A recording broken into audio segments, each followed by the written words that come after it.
What is up, everybody? Welcome to the live streaming discussion for the May 21st, 2018 edition of Raw. Welcome to the live. What's up, Baron? How you doing, brother? For, the May 21st, 2018 edition of Raw. Okay, fix that. Sorry, there was just a little backup on the audio. Bill's going to be joining us shortly. He's just walking the dog, and so he should be here shortly. As usual, I'm going solo to start it off, but that's cool. I remember you, Aaron. Don't worry, man. I'm not going to forget you. So let's see. Big news of the day: the deal that WWE signed to move SmackDown over to Fox in October 2019. We had the story up on voiceofwrestling.net. But yeah, I mean, that's a big move. I haven't seen anything on the numbers, but for those of you who watched the show before, God told me that it is a deal, 5-year deal for $1 billion for SmackDown. $1 billion for SmackDown. That's surprising, and all the reports are saying that SmackDown will be moving to Friday nights now, which I'm not too stoked about. Like, they used to be on Friday, and once, like when they were on Thursday, way back when. Saki the Sock Puppet, you're back. Yes, best name ever. Oh, Aaron, you got Meghan Markle pregnant. Congrats, man. But yeah, so that's the big news of the day. What do you guys think of SmackDown moving over to Fox? Do you guys care at all? Do you not like it moving to Fridays, or do you like it going to Fridays? I'm curious to see what it does to the actual roster and show. I'm not forking out $1.2 billion or $1 billion if I'm Fox for the B show, quote unquote. You know what I mean? I'm expecting top-level talent and not just, like, you know, you guys have probably seen, if you've been WWE fans for a while, you've probably seen it where, Aaron, be nice. Interact with people nicely. But yeah, I was saying, if I'm Fox, I'm not paying $1 billion for bad storytelling or a lesser roster than Raw. And frankly, if I'm them, I'm probably going to try and push them to get rid of the brand extension and have the rosters on both shows. Bill's here. Saki the Sock Puppet's back. I'm just saying, hey, I got a shower. I just got home from practice. I See guess you guys in a minute. Walking the dog, so. Yeah, I did that too. Say hi, Tonners. Don't force his head in there. Jeez. Sorry. I hid it in my pocket all the time. Aaron says, what's up? Hey, Aaron. Bill says, hey, Aaron. It was a disaster that SmackDown was moving to Fox 1 year later. Is it to you? No, it's not a disaster. What network the show is on, to me, doesn't really make that big a difference in my life. In the WWE's world, ratings can certainly be affected, but I don't think it's going to affect the ratings that much. I am curious to see, I don't know if this has been reported. Maybe God has the answer. I'm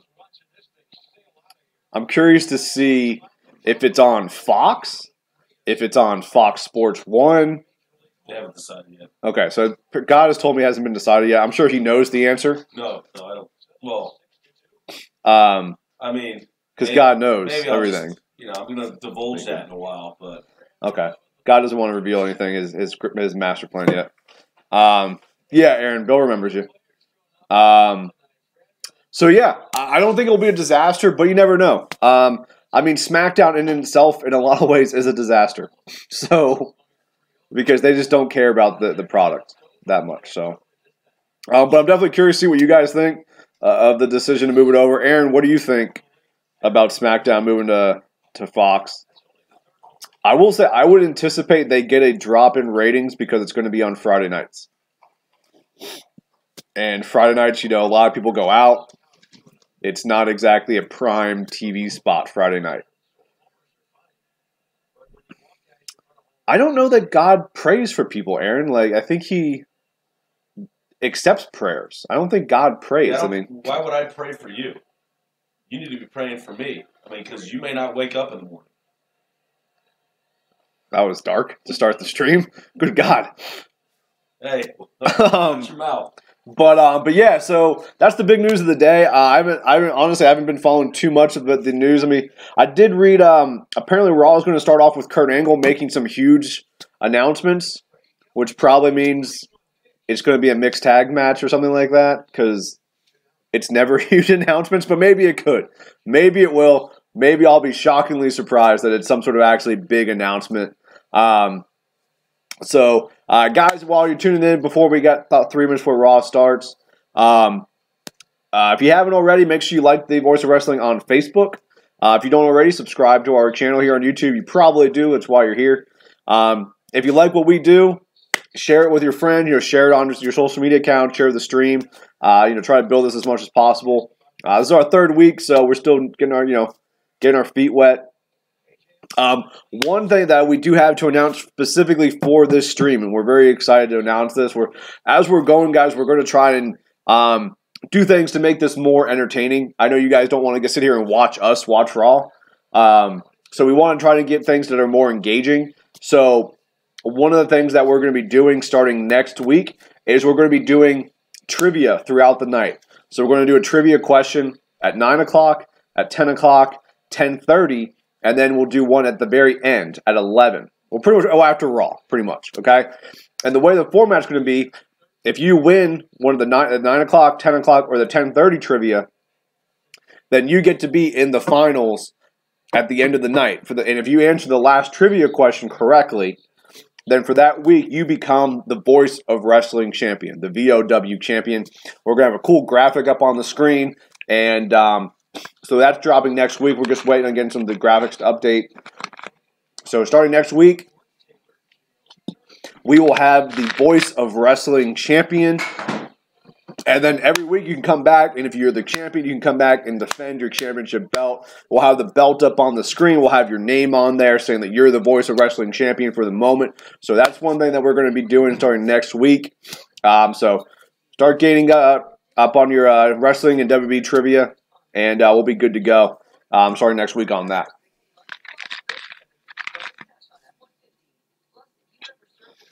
Yeah, Aaron, people do hang out on Friday. I don't know if, to me, I'm 30 years old, right? Typically Friday nights, I'm going to be going to a movie, maybe out to dinner, going out to a bar with my friends. I don't know that I want to sit home and watch SmackDown. Now, if they make SmackDown an awesome show, then yeah, I'd be happy to tune in for it. There won't, as of right now, Stocky the Sock Puppet, there's not going to be an actual belt. Okay? Hey, if this stream blows up, I'll be happy to have an actual belt. But those cost some money. Right now, this stream, we're just getting used to it. But we will have a belt on the, right in here, or down in the right-hand corner of the video stream here. We'll have a graphic up that'll be the Voice of Wrestling Championship belt, and underneath that, we're going to have whoever the champion is. We'll have your name on there, and it'll stay on there all week until the next week, unless you don't defend the championship. And probably the kind of questions we'll do, guys, will be more of things like, how many Intercontinental Champions are there? And you'll get 10 seconds to answer the question, and whoever is closest wins, right? So it may not be who is the 14th champion or something like that. It's going to be more things that are kind of more broad, and we're going to put a time limit on it so that way you guys don't Google them, and that's kind of the defeat to the point. So, but Raw is on the air right now. Okay, that's big. So we're going to have the Raw Women's Championship contract signing between Nia Jax, the champion, and Ronda Rousey. That is just being announced right now. That's big, especially because we all know how contract signings go, and these are two baby faces. So who's going through the table? I hope Nia Jax turns heel. Bill and I were talking about this off air, actually, that Nia Jax should be a heel. I don't think she's a good baby face. because, I mean, she's a big monster. She doesn't have a great personality in terms of cutting a promo. So I would really like to see Nia Jax turn heel tonight to set up this feud with Ronda Rousey. It would be a lot more interesting. I think it would be better for Ronda to maybe get beat down a little bit by a big, quote-unquote, monster. So I'm hoping that happens tonight. We'll see. But as we're watching now, Kurt Angle's making his way down to the ring. He says he's got some big announcements. I don't know. You know, we'll see what happens.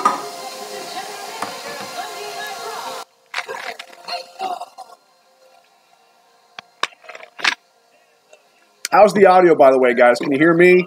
Everything good?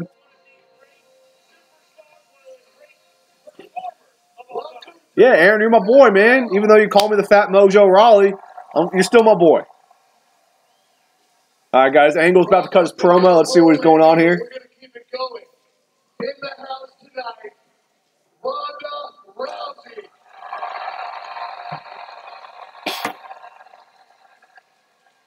At Money in the Bank, Ronda will compete in her first title match against the Raw Women's Champion, Nia Jax. Cool. Thanks, Aaron. What do you guys think of Rousey getting a title shot this early? Let me know in the chat. Presiding over their contract signing. We will also have a fatal four-way qualifying match for the Women's Money in the Bank ladder match featuring Natalia. Oh, shit. Stephanie McMahon is back, guys. We haven't seen Stephanie in a while. I can't remember the last time we saw her. I want to say night after Mania. It's been a while since we've seen Stephanie. So this is an interesting.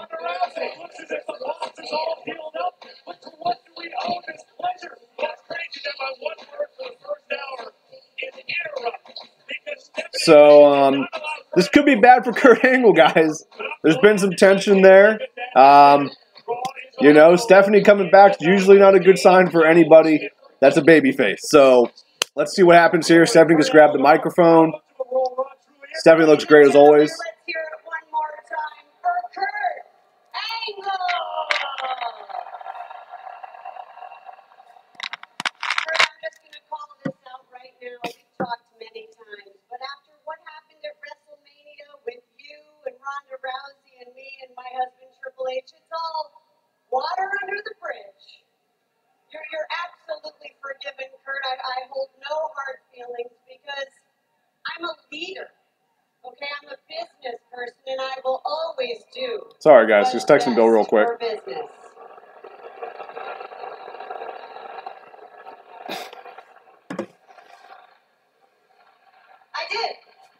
I did tap out. I own that. I absolutely tapped out. I did. Yeah, now that I think about it, I think the last time we saw Stephanie was the night after Mania when Rousey put her in the armbar. So I think that is. I think it's been a while since we've seen Steph. But with my continued guidance, you could be. Well, you could be here, Kurt. I mean, you've been doing such a phenomenal job ever since WrestleMania, and I want to see that growth continue.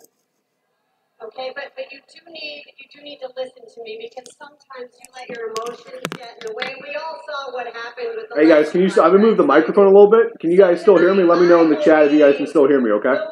Let me know if the audio is good still. Over the contract signing for the Women's Money in the Bank ladder match between Nia Jax. No, Aaron, I didn't see it. Can you send it again?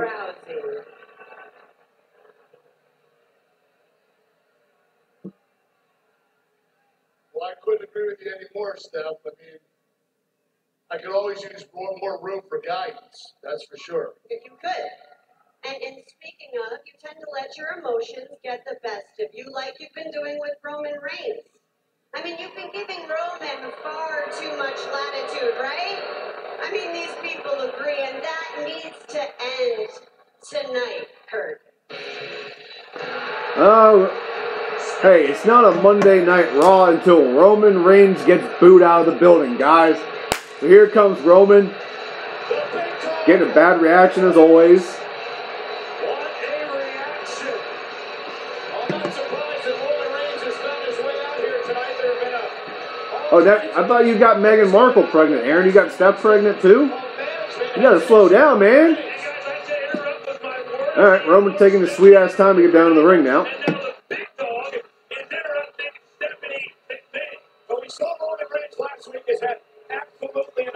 So I don't know if you guys saw this. Roman did an interview recently, and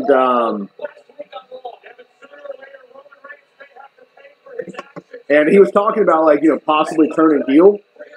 And he said, like, if I did, I think the perfect opponent would be Daniel Bryan, which is hard to argue.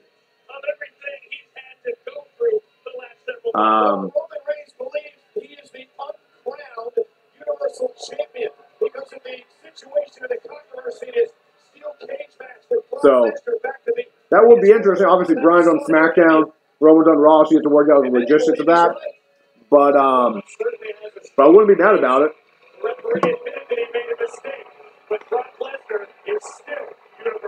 And I'll say this.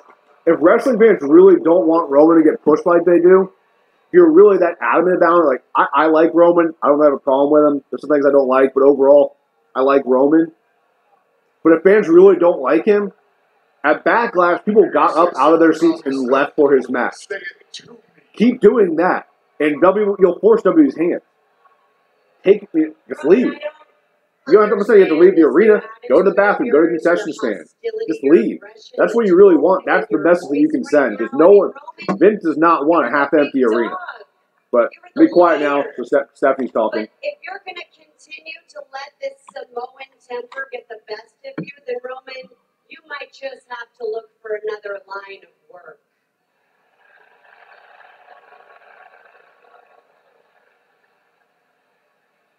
Maybe you should watch your tone when you talk to me. And maybe you should show a little more respect. Otherwise, I'm going to take this Samoan temper of mine. I'm going to head to your backstage, and I'm going to destroy all your favorite superstars.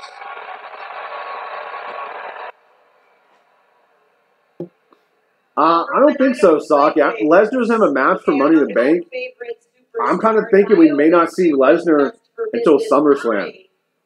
I mean, Vince has to pay him. It's something like $100K per appearance and like $500K per match. So I think Roman is going to be not seen too often. Well, not Roman, Brock, excuse me, because of that. Like it's going to cost them a lot of money. Yes. Let's talk about your favorite revenue stream. For Lesnar to show up. Oh, jeez, Roman. Because I know. Roman, listen. I have taken your concerns to the top, to my father, okay? And we have taken it under advisement. We've heard every word. Every word. Cut the corporate crap. Look me in my eyes and What's up, David? Good to see you back, man. Thanks for coming back this week. Near that Universal Championship or that Money in the Bank contract. You want to know the truth? You lost your qualifying match, okay? So if you want to take that up with someone, you go take it up with Jinder Mahal.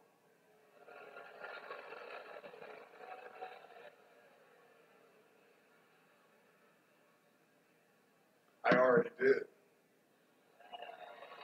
What? That was last week, okay.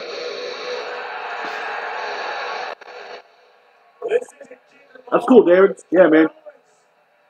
All right. Kevin Owens coming out. Oh, I think Kevin Owens got a new shirt this week. I don't think I remember with the yellow outline. What a complete lack of respect for everybody here. You did, Roman. You sure that I almost feel. I'm assuming we're going to Kevin Owens. Love you too, Aaron. Guess we're going to get a Kevin Owens Roman Reigns match tonight. That's what they're kind of building for. This qualifying match, I stepped up. I grabbed the brass ring and I became the final Raw participant in the Money in the Bank ladder match. And everyone knows that Kevin Owens winning the Money in the Bank contract is what's best for business. So, Roman, after last week, I feel like it's time for you to hear the truth. about how people feel about you. And I know how people feel about you because I feel the exact same way. The only difference between me and them is that I'm man enough to admit that I actually really like Roman Reigns. Interesting. I really do. You know, there's something else you need to hear. Hey, you people love chanting stupid stuff. How about chanting something smart for once? Something Roman deserves to hear. Something Roman needs to hear. And that is thank you, Roman. Come on, everybody. Thank you, Roman. Thank you, Roman. I don't know where this is going with Kevin Owens. Okay, well, look, I tried. Okay? Yeah, sorry, we're definitely going to do it next week, but we're doing it during the live stream. So yeah, hey, if you're going to watch the show, man, feel free to, you can mute us and just interact with us in the chat if you want. I mean, that's pretty much what the whole point of the show is, to watch Raw together, but whatever you want to do, brother. Well-documented issues with her brother, with her father, and that did not stop Stephanie from pursuing me and positioning me as the cornerstone. I don't like doing. I don't really watch the NXT tape shows. I'm not a big fan of watching tape shows because I'll read the results when they come in. So I don't really like watching tape shows that I know what's going to happen. And I handle a lot of the news for the website, so I kind of have to read the spoilers. So I don't think we would do NXT. I also don't think we get that many people to watch NXT with us, to be honest, Eric. SmackDown, we're doing discussions currently behind the scenes. Everyone with DOW to do something with SmackDown, but we're just waiting on. We're just waiting on it. So. And Roman Reigns, and that match happens right now. You gotta love it. How about that? Kevin Owens. All right, so Stephanie just made Roman Reigns versus Kevin Owens for right now. But of course, we're going to have a commercial break here in a second.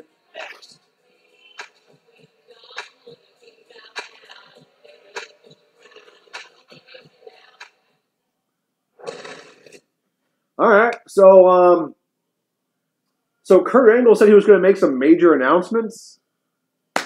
I don't really know what announcements he made. I mean, he said that Ronda's there, but we kind of already knew Ronda was going to be there because they announced the contract signing right before Kurt Angle came out. So, Aaron, don't be mad at people for also interacting in the chat room, man. Be nice to people, big friends, interact with everybody, talk wrestling. That's what the whole point of this is. So he didn't spam anything. Aaron, what did he spam? And no, you can't block him. You don't have the access to block somebody, man. Aaron, play nice, man. So yeah, that's a little disappointing that, Angles, I want to make some major announcements, and he didn't. So that's annoying. I don't like when they say they're going to do something and then they don't. But, I mean, Roman Reigns versus Kevin Owens should be a really good match here as soon as the commercial breaks over. Yeah,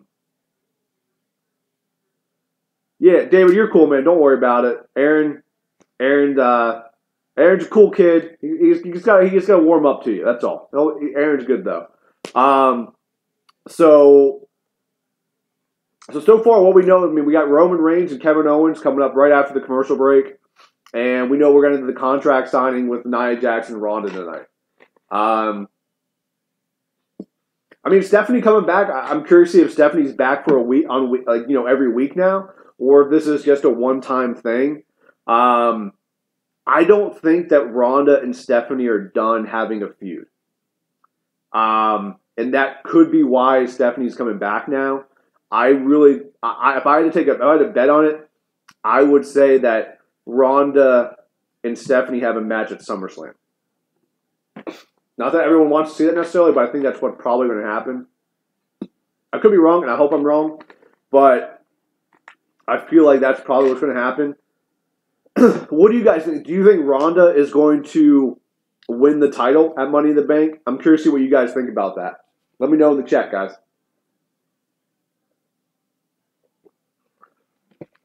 Aaron, I'm not going to block you, man. You're good. I'm not going to block you. You entertained me. Well, during the really crappy parts of Raw, you entertained me, man. So I'm not going to block you. Don't you worry about it. But yeah, I personally, I don't think Ronda will become champion.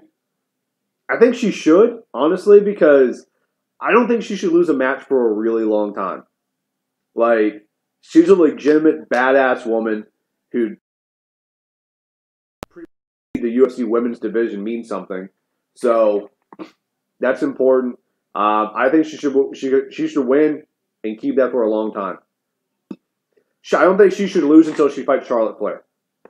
Whenever that happens, because then if you keep Ronda undefeated, and then Charlotte beats her, ends her streak, and then Charlotte can walk around and say, "I broke Asuka's streak, and I broke Ronda Rousey's streak," and that's the thing that she can talk about for years, like Jericho, how he talks about being the first undisputed champion. So I think that she should definitely be undefeated. All right, Raw's coming back on here. Me on TV. If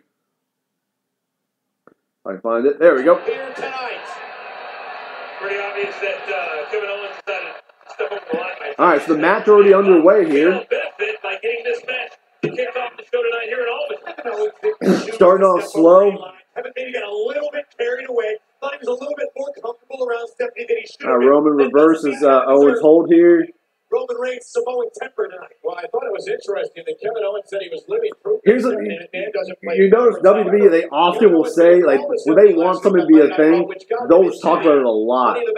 And they've said that Samoan temper numerous times. So that's something that could be coming into play here, where Roman just constantly is losing his shit and beating the crap out of people, which is the Roman Reigns I like. Roman Reigns looks like a badass. He should be a badass. Shouldn't be trying to cut funny promos. He should be a badass. He should be a heel badass, but he's not. But at the very least, he should just be a badass babyface that is constantly beating the crap out of people. Reigns is in the middle of reversing a hold here by Owens. Now he's got a headlock on Owens. Holding him there.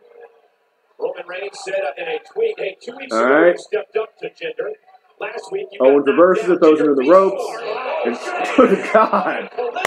Roman Reigns, man, he gets demolished Kevin Owens. Kevin Owens sold that like a champ. Wow. Owens was not expecting that. But I will say here, guys, one thing I don't like there is, so he hits this running shoulder block, and Owens flips in the air, hits the ground, rolls out of the ring, and then he immediately pops up. I think that's something that's lost in the current WWE product, is selling. Like, guys pop up too quickly. Like, let moves marinate a little bit after you hit them. Sell that hurt. I don't want to see someone take a big move and then pop up.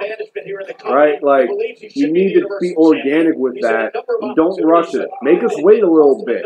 It's okay. Roman's throwing some rights in the corner here. Oh. And Owens just hit Roman with a chop across the chest, and Roman no-sold it. Just no-sold it completely. Oh, Aaron, you lost electricity. That's not good. You got electricity back, bud? All right, Owen. We got Reigns in the corner now. Lands some punches. Owen pushes him through. So this is a little bit different style of a match for Roman. A lot of times we see Roman trying to play almost like a Daniel Bryan type character, where he's constantly getting beaten down. And then he makes this big comeback, Superman punch, spear, win. Reigns is dominating this match against Kevin Owens right now. I mean, he's no selling shit. So different kind of style right now for Roman Reigns here.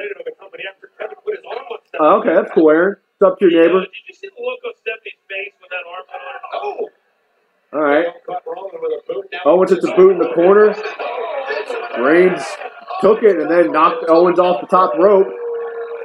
So again, Reigns is dominating this match, guys. Something we don't see. Honestly, if you think back to Roman Reigns' match, even though he's supposed to be the Samoan badass, a lot of times he gets behind early in matches and has to make that comeback. A classic baby style move, excuse me, but not something that necessarily always works. Depending on, the baby face. Like, Roman Reigns is not a guy who should be constantly coming from behind. Occasionally, of course. He can't just dominate matches. I don't know. I don't know who that is, Aaron. And Roman is constantly just no-selling moves. They're really trying to get you to believe that he is just a legit badass with this Samoan temper. Think about everything Roman Reigns has been through. I mean, honestly, Owens is looking very weak. He's in the Money in the Bank match. And a guy who I think could really be a good Money in the Bank winner. So I'm a little surprised that, this match isn't over, just getting started, but so far, Owens is looking really weak against Reigns. Reigns is just dominating this matchup right now. Owens is on the outside of the ring. Roman Reigns is coming outside now. Maybe this is where I don't want Blue Bloods, no.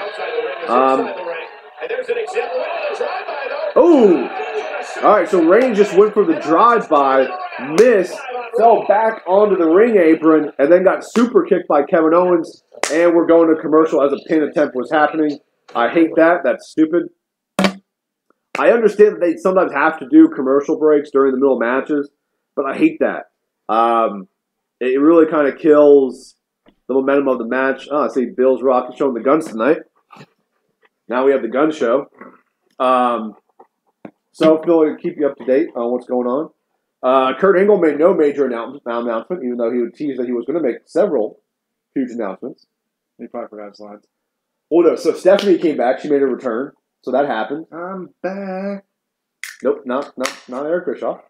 And then she kind of was calling out Angle for favoriting Roman Reigns and being nice to Roman. That brought Roman out. And then they keep saying this line, Samoan temper. So I'm assuming Reigns is going to lose his shit at some point. And It's been building. Yeah. And then Kevin Owens came out, cut a promo, and then Stephanie made a match. What's up, Aaron? Owens versus Reigns, which is happening right now. And Reigns is fucking dominating. Owens gave him a chop. Complete no sell. Hulk Hogan did just. So yeah, we're in a commercial break right now, guys. So actually, it's been a pretty good start so far. Oh, they did announce Nia Jax and Ronda Rousey having a contract signing tonight. So somebody's going to get hit by somebody? I don't know. I mean, they're both baby faces, so I would like to see Nia turn heel. We were talking about this off air. She has to. At some point, she has to. Well, yeah, eventually, yeah. But I'd like to see her turn heel right now. The babyface turn she had was really weird. It was just Alexa was being mean to her, so we're supposed to cheer for her now. Even though Nia Jax done a lot of bad shit. But whatever. Made the announcement that we'll be doing the trivia. The trivia with the VOW champion every week. Brian, can you tell him what I did to Meghan Markle? Aaron impregnated her. All right, good for you, Aaron. And Stephanie, apparently. So he had a busy week. Well, he's got that AAA salary, so. So yeah, that's pretty much what happened so far. Nothing else has been announced. We talked about the SmackDown moving to Fox deal. That we had a discussion about that with some of the guys in the chat. I think the Friday night's going to be a problem. I get it, but I'm sorry. I'm not. I love wrestling. I'm not shutting down my Friday night shit. What I was telling them was look, if it's a badass show, if it's Attitude Era good, or even Attitude Era good's never happening. It's never going to happen. But even if it was a couple years after the Attitude Era, where you had a good show, not as great as the Attitude Era, but still a really good show. Yeah, I'll check it out. What if I'm not doing anything? And if it's Attitude Era good, I'll fucking make plans around it so I can watch it. But if it's this product, I'm sorry. I have better things to do on a Friday night. And I'm not going to DVR it because I'll read the results. This is the most Fox thing I think Fox has ever done. The most Fox thing, it's not NBC doing this. It's not ABC. It's not CBS. Where the big sports are. All right, guys, coming back from commercial break. And apparently Roman has got the upper hand again. But Owens is on the top rope. Reigns just hit a big punch. Superplex could be coming here. Kevin Owens is already qualified. All right, Reigns is climbing up. Setting him up for a superplex. Roman Reigns had his opportunity taken from him because of interference by Jinder Mahal. Hey guys, I have a feeling. Owens is countering, throwing some punches into the gut. Surprise Reigns is selling it. Kevin Owens down with an elbow right to the side of the face of Roman Reigns. All right, knocks Reigns off the top rope. Pick up a huge victory. Let's see what Kevin Owens does here. Oh, that was disappointing. By Owens. Yeah, we do know that Stephanie's going to. Clothesline by Reigns. It's been a different style match for him. He's dominated the majority of this match. So it's not just him taking a butt kicking. Exactly, that's what we're talking about. It's not Roman just taking a butt kicking and making that big babyface comeback. He's dominated this match. Well, I mean, this is no offense to Kevin Owens, but as they built up Roman Reigns, this is exactly what he should do. Yes, that's what I was saying. Yeah. No, Aaron. So this actually is a conversation we were having. All the VOW guys, we were talking about this today. Disney did not buy all of Fox. Okay, Disney bought the Fox movie studios and all the movies that Fox has done. They bought some of their television content, but Fox is keeping like their TV stations essentially. They're keeping Fox News, Fox Sports 1 and 2. So because those are really good. I haven't honestly watched them other than playoff baseball. Earlier on in the matchup, this is really started things off. So no, there won't be anything Disney related in this deal because they don't own, Disney didn't buy that portion of Fox. Fox is still going to be around as their own entity. It's just they were selling off some of their other stuff. And Disney, the main reason Disney did it was because they're going to start their own streaming service, so they want content. So they get any Fox movie that's ever been made, Disney owns it now. Any Fox TV show that they've done in the past, they can put it on their streaming service. Not to mention all the Marvel stuff they own now, Star Wars, Disney period. ESPN stuff like the 30 for 30 documentaries. So they're just building up their content right now for their streaming service, and they're going to try to compete with Netflix and Amazon, Hulu, and all that. Yeah. Well, actually, so part of the deal, I read this part of the deal Fox that Disney did made. They now have some ownership in Hulu because they bought. Essentially, what the deal was is they bought like something like $63 billion worth of Fox stock. And part of that was in Hulu and other things. So they do own part of Hulu now. Yes, Aaron, that was a great question. Bravo. All right, pin attempt here. Owens on top of Reigns. Reigns kicks out. Super kick from Kevin Owens. From Kevin Owens to Roman Reigns. All right, he's going for the cannonball in the corner here. There's the Superman punch. All right, there's your first Superman punch. 1, 2. Nope. Almost 3. Owens kicked out. Honestly, no one should ever get pinned to the Superman punch. Just a punch in the face. Like, his finisher is the spear.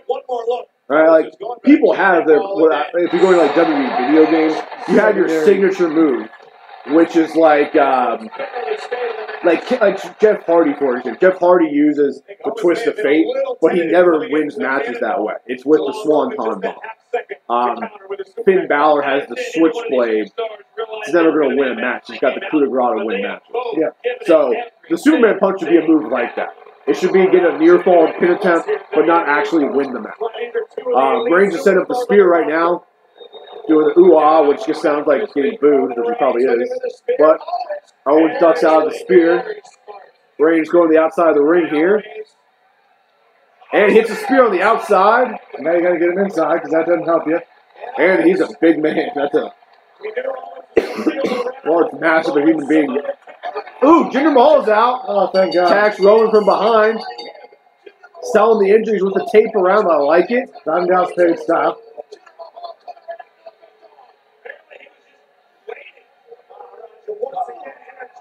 Jinder Mahal with the big boot to the outside. Hey, man, I saw it. Move on to the Angels. That's a good point, except he played like 8 games and he tore his bicep. All right, Jinder is continuing the assault on the outside of the ring here. Throwing it back inside the ring now. Got to imagine Kevin Owens is going to start joining in on the action here. Sunil Singh is ringside right now. That's funny. Why isn't Sunil Singh helping out? What's he gonna do? Kick him. It's not gonna hurt. Why is he? It's on the match. Why is he on the outside of the ring? He should be joining in on the ring. Little things like that can make the product overall better. Like, oh, here comes Seth Rollins. And by the way, I love that it starts with Burn It Down and not the drums that build up to it. All right, looks like we're going to be getting a tag team match either tonight or next week. Seth Rollins clearing the ring right now, beating the shit out of Kevin Owens and Jinder Mahal and Sunil Singh. Is there a hotter wrestler right now than him? I mean, dude, the commercial breaks have been so terribly timed. The one before that was in the middle of a pin attempt. Oh, turn the TV off by mistake. Man, that was a terrible. That was as bad as Scott Hall getting cut off. I mean, Seth Rollins is looking freaking fantastic. by the way, I don't know if they're getting this Bryce Harper commercial wherever they are, but he's throwing a 10-pound medicine ball. Like, you're supposed to buy that he's whatever. He's a fucking prick shit up. How about So yeah, we're at commercial break now. I don't know who is planning these freaking commercials. Like, wait 10 more seconds. Good God. Honestly, I think the way they ended it, it makes me think that we're going to come back to a tag team match. Like, just keep the match going? Yeah, they'll just change it to a tag team match. Jinder and Owens versus Rollins and Reigns. But I do like that. I do like that they keep the Shield stuff alive every now and then. Just remind you. Like, it wouldn't, it doesn't, because realistically, they're both baby faces, right? The Shield didn't break up. It's not like they don't like each other. So if he is out there getting his ass kicked, Seth Rollins should come out. Right? Anytime he's getting double teamed like that, he should come out. And vice versa with Reigns. The Sign brothers remind me of the Indian J&J Security. Oh, the Singh brothers. Singh. Need a different... Spelling's not his thing. We know that. Yeah, I mean, they pretty much are the Indian J&J Security. I mean, it's not like J&J Security invented that gimmick. You had Briscoe and Patterson back in the 90s during the Attitude Era with McMahon. The Miz Taraj more recently. So, but yeah, they're very similar in that regard. But yeah, to be honest, I think Raw's been pretty good so far. Compared to what, the other ones? Just in general. I mean, just not compared to the other ones. I mean, the Owens Reigns match was pretty solid. It was. I haven't seen a crowd that into a Roman Reigns match in a long time. Yeah, I don't know where Raw is tonight. It's always interesting, like, where he's at, and then based off the reaction. Like, usually the smaller towns, he's not getting booed as bad. The bigger towns hate him. But I was talking about this earlier. Like, legit, if you don't like Roman Reigns that much, get up out of your seat if you're at the arena and walk out of his match. Go to the concession stand, go to the bathroom. Go buy a t-shirt. Go buy a t-shirt. Do whatever. And that is what's going to force Vince's hand. Right? If people are getting up and leaving the arena for his matches, hey, what's up, AJ?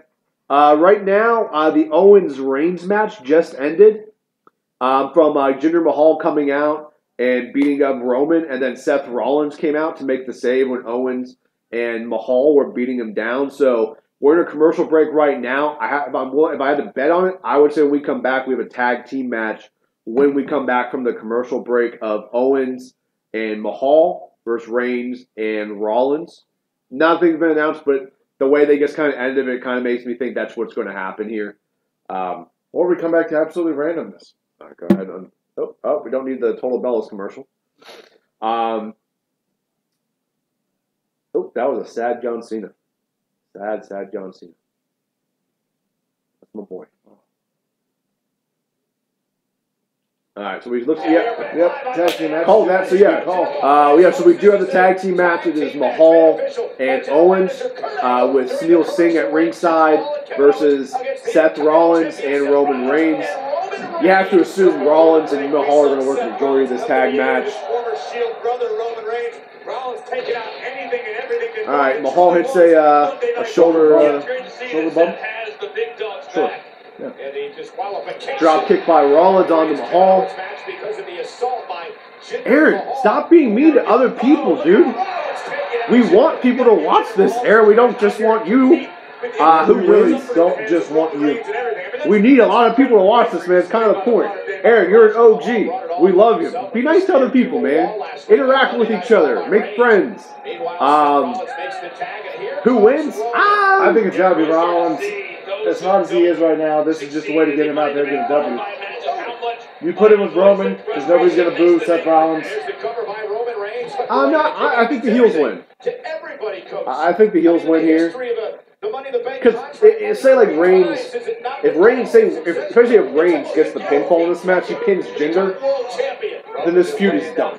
Yeah. So I think, give the win, make it a dirty win, a low blow. I don't care. What makes it dumb? What makes it what?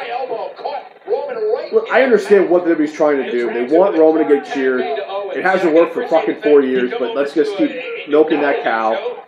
So I understand what they're trying to do. They're thinking no one's going to cheer for Jinder Mahal against Reigns, which they will. Yep. But that's what their line of thinking is. I mean, look, I give them credit. They're trying their hardest. But when eventually you just need to look around your roster and be like, they have a really talented roster.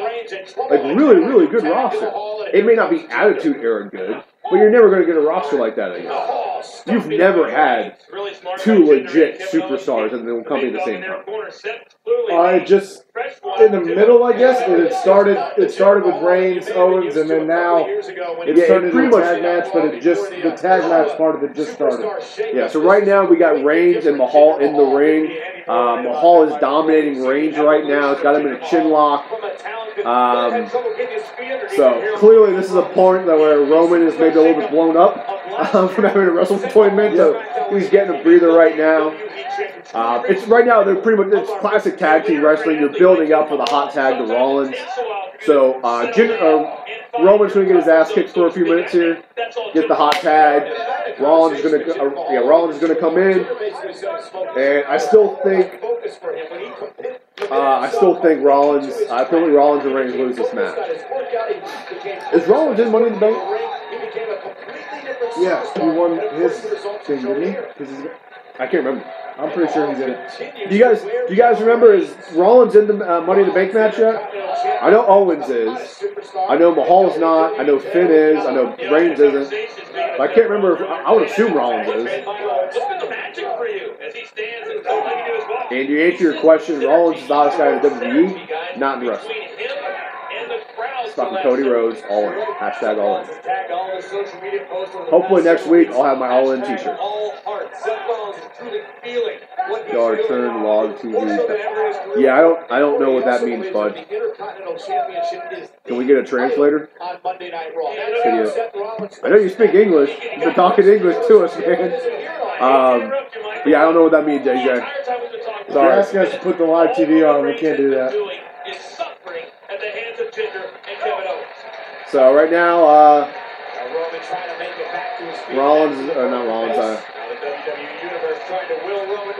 he's not? Okay, thanks, Aaron. So apparently he's not, which seems like a shame. What's he going to do? Big clothesline from Reigns, turning Owens inside out. Looks like we're going to get our hot tag here.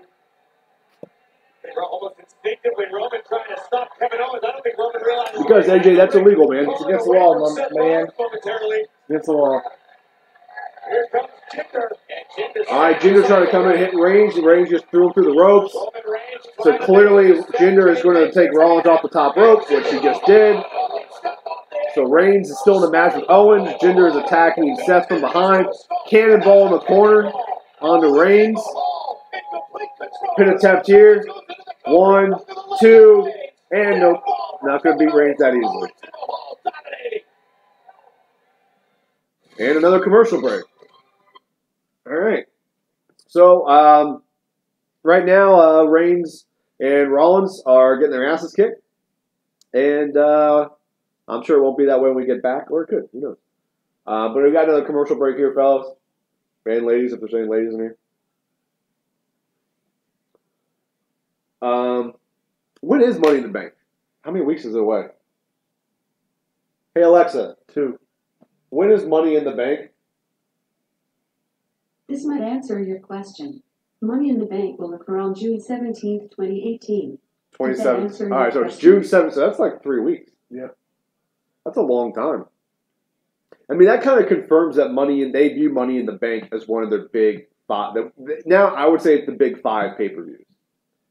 What does that turn into with them all being together now? I mean, what do you mean? Like all the pay-per-views are together. Everything's joined. So does Money in the Bank kind of stay that way? Or does something else, do you think something else is going to kind of pop up? I don't understand your question. All right. So I know the rosters, all the pay-per-views are co-branded now. So there's Backlash, there's all those other ones. Mm-hmm. Hell in a Cell, whatever. Yeah. Do you think Money in the Bank stays at number 5, I guess? Oh, yeah. With the brands together. Yeah, because you can have events like Backlash, Extreme Rules, Hell in the Cell, TLC, but the reason Money in the Bank is so big is because of the briefcase. The briefcases now. So that will always be the 5th. I mean, to me, I think Money in the Bank, especially now that it's co-branded again, I think that's bigger than Survivor Series.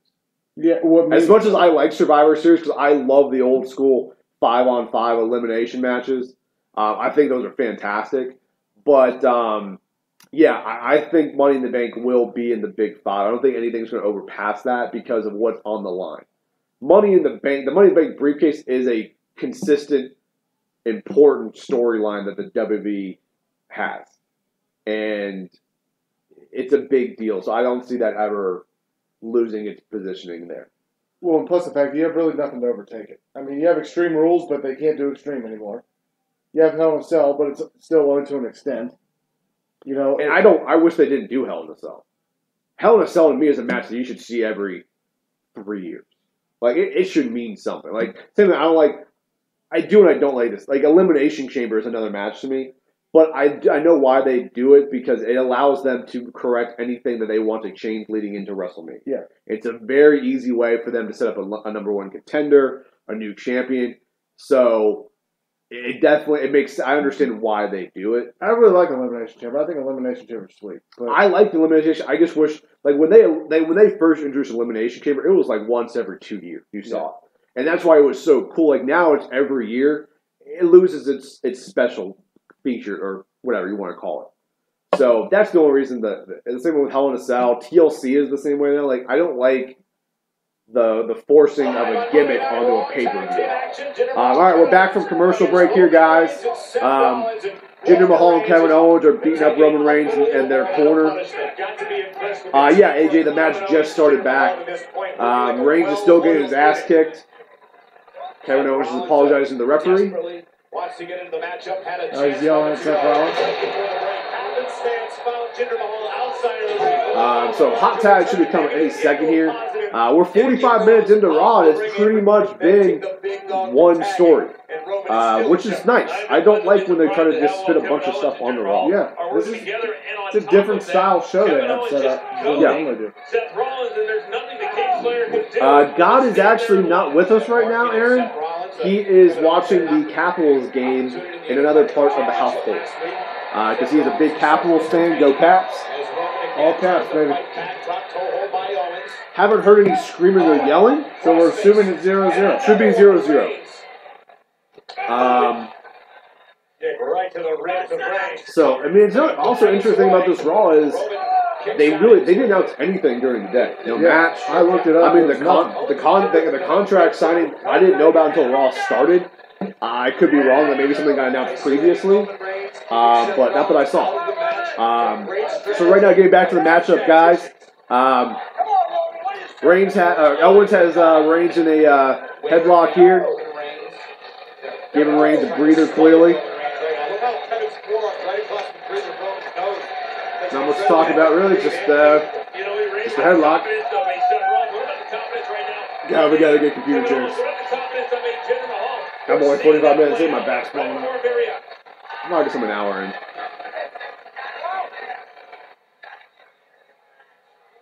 Get out from here, you Aaron Reed, or mind your language. Aaron, are you being mean to people again?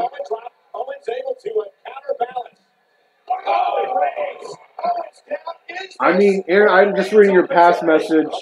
So if Nikki is single now, can I have her and get her pregnant? I mean, she's not a thing that gets given to you, for one. But if you happen to see her in public and you were nice to her, Which I'm pretty sure you don't go out in public. and if she liked you, then there would be nothing wrong with that. But anything other than that might be borderline illegal. But a hot tag was made here. Rollins is in the match. Sling blade on to Jinder Mahal. Now slinging him over the top rope with a clothesline. Oh, here comes suicide dive. Oh, never mind. Owens got his foot barely. A little bit of a botch there. And here's suicide dive to Owens. Coming back into the ring. Going for the suicide dive on Jinder, and he hits it. Back-to-back suicide dives by Rollins. Aaron, be nice to the other people in the chat, man. We love you, but we want you to love other people too. We want as many people watching this as possible, guys. All right, but back to the match here. Seth Rollins, top rope. Blockbuster on the Jinder. Pin the tip, 1, 2. Kicked out at 2.5.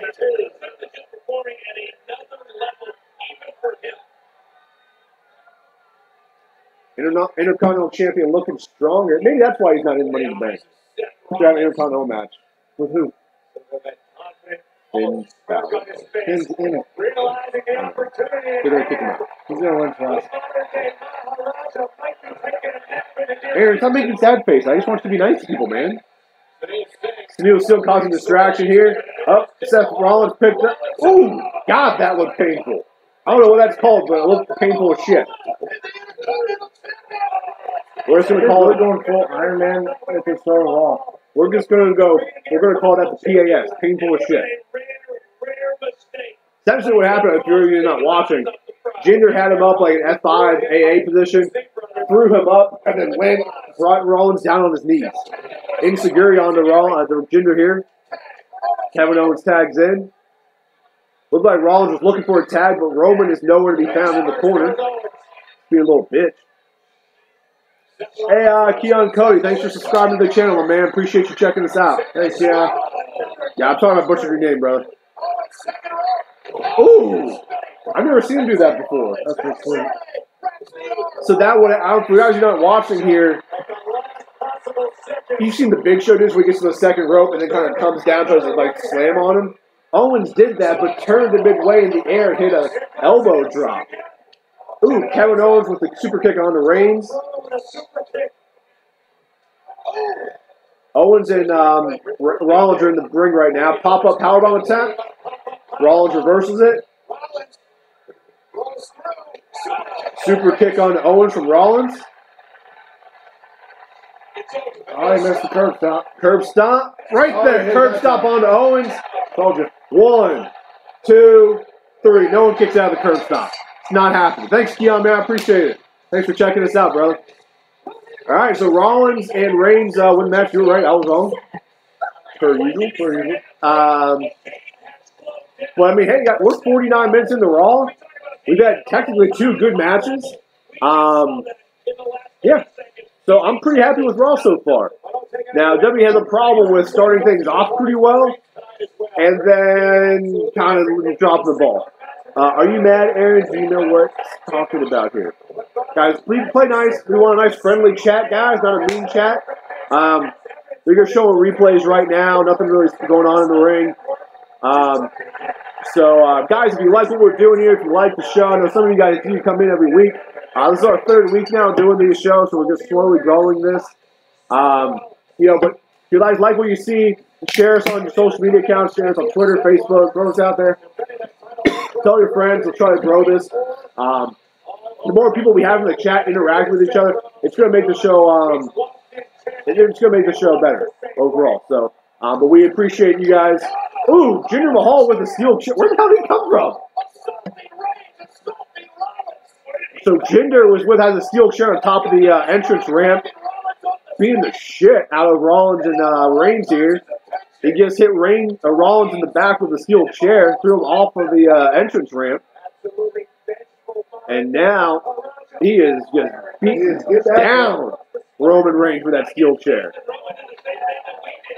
And honestly, you know what? I know Jinder kind of, screwed Reigns a few weeks ago. But you know what? Reigns was kind of a dick last week. Went a little too far. Yeah, he kind of deserves this. So yeah. So clearly this is setting up Jinder versus Roman at Money in the Bank. I've always liked that. The steel chair going up into the gut. It's like that would legitimately hurt like shit. Like getting hit in the back of the steel chair would hurt. But not as much as getting hit in that.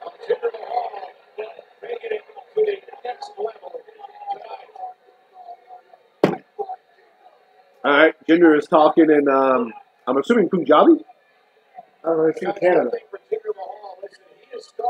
He is from Canada.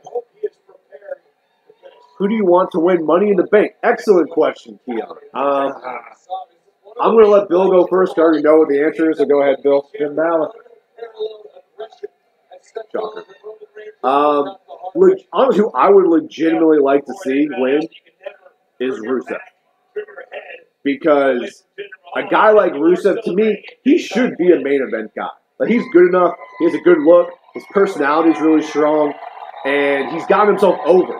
Like, organically gotten himself over, which you don't see very often nowadays. I mean, Rusev was a career heel, and he came up with this Rusev Day thing, and now he's probably the third top babyface on SmackDown. It's probably Daniel Bryan, AJ, and him. Yeah, and it would be. I was making argument. I mean, AJ obviously is AJ, but pop-wise, Rusev Day is just—it's completely over. Well, yeah, oh yeah, completely over.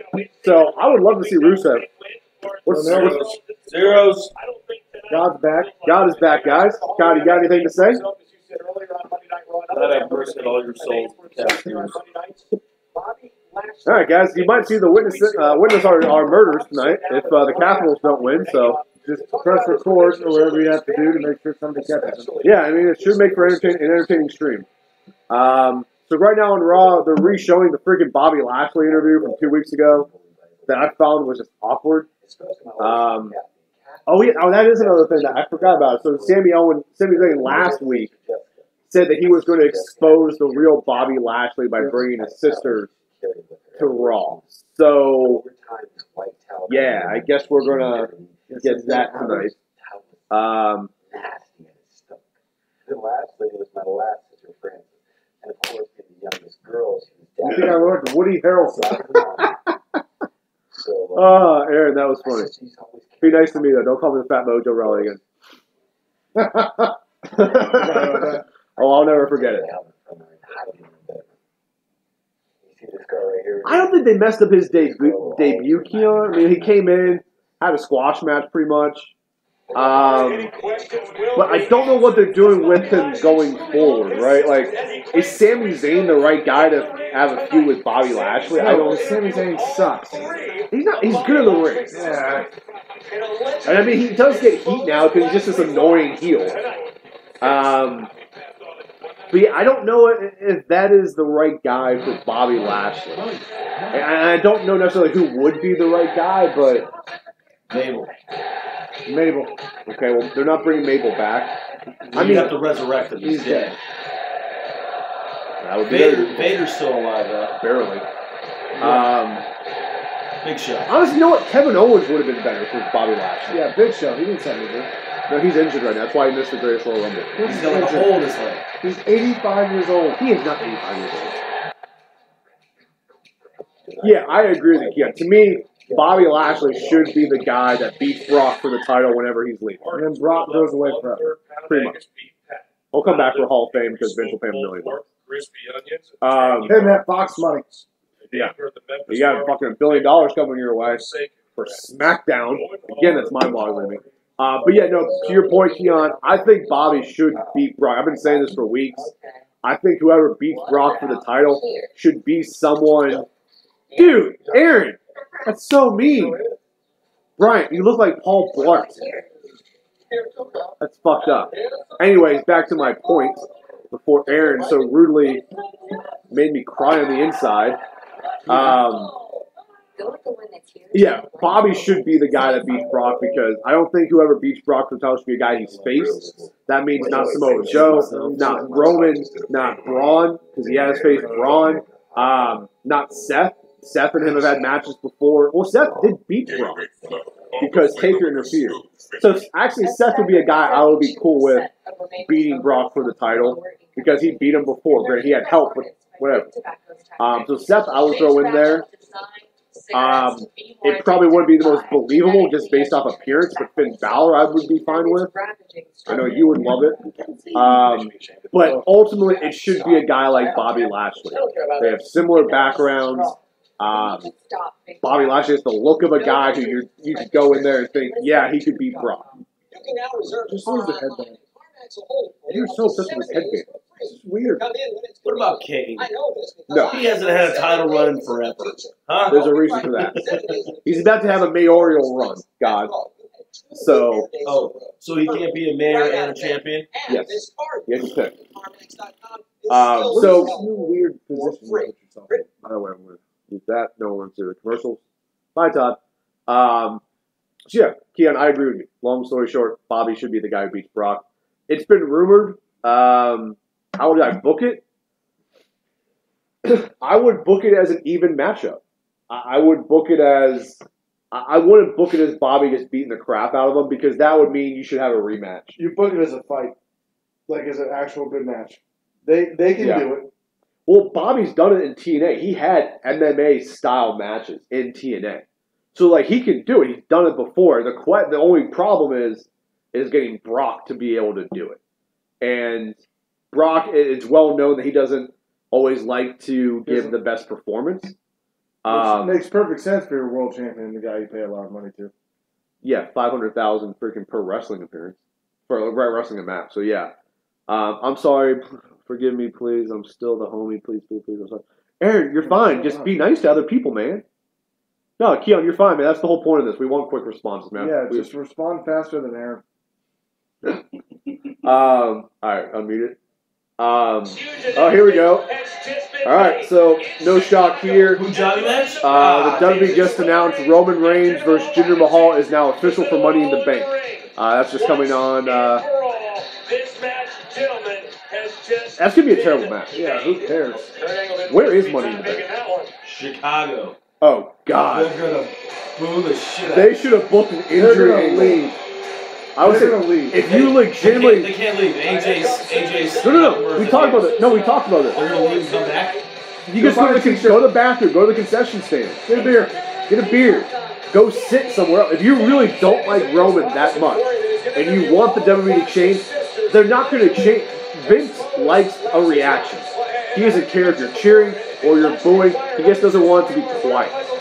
So you do one of two things. You're quiet, which you won't be, or you get up and you walk out for 20 minutes. If it's the end of the if it's the end of the show, then you go home.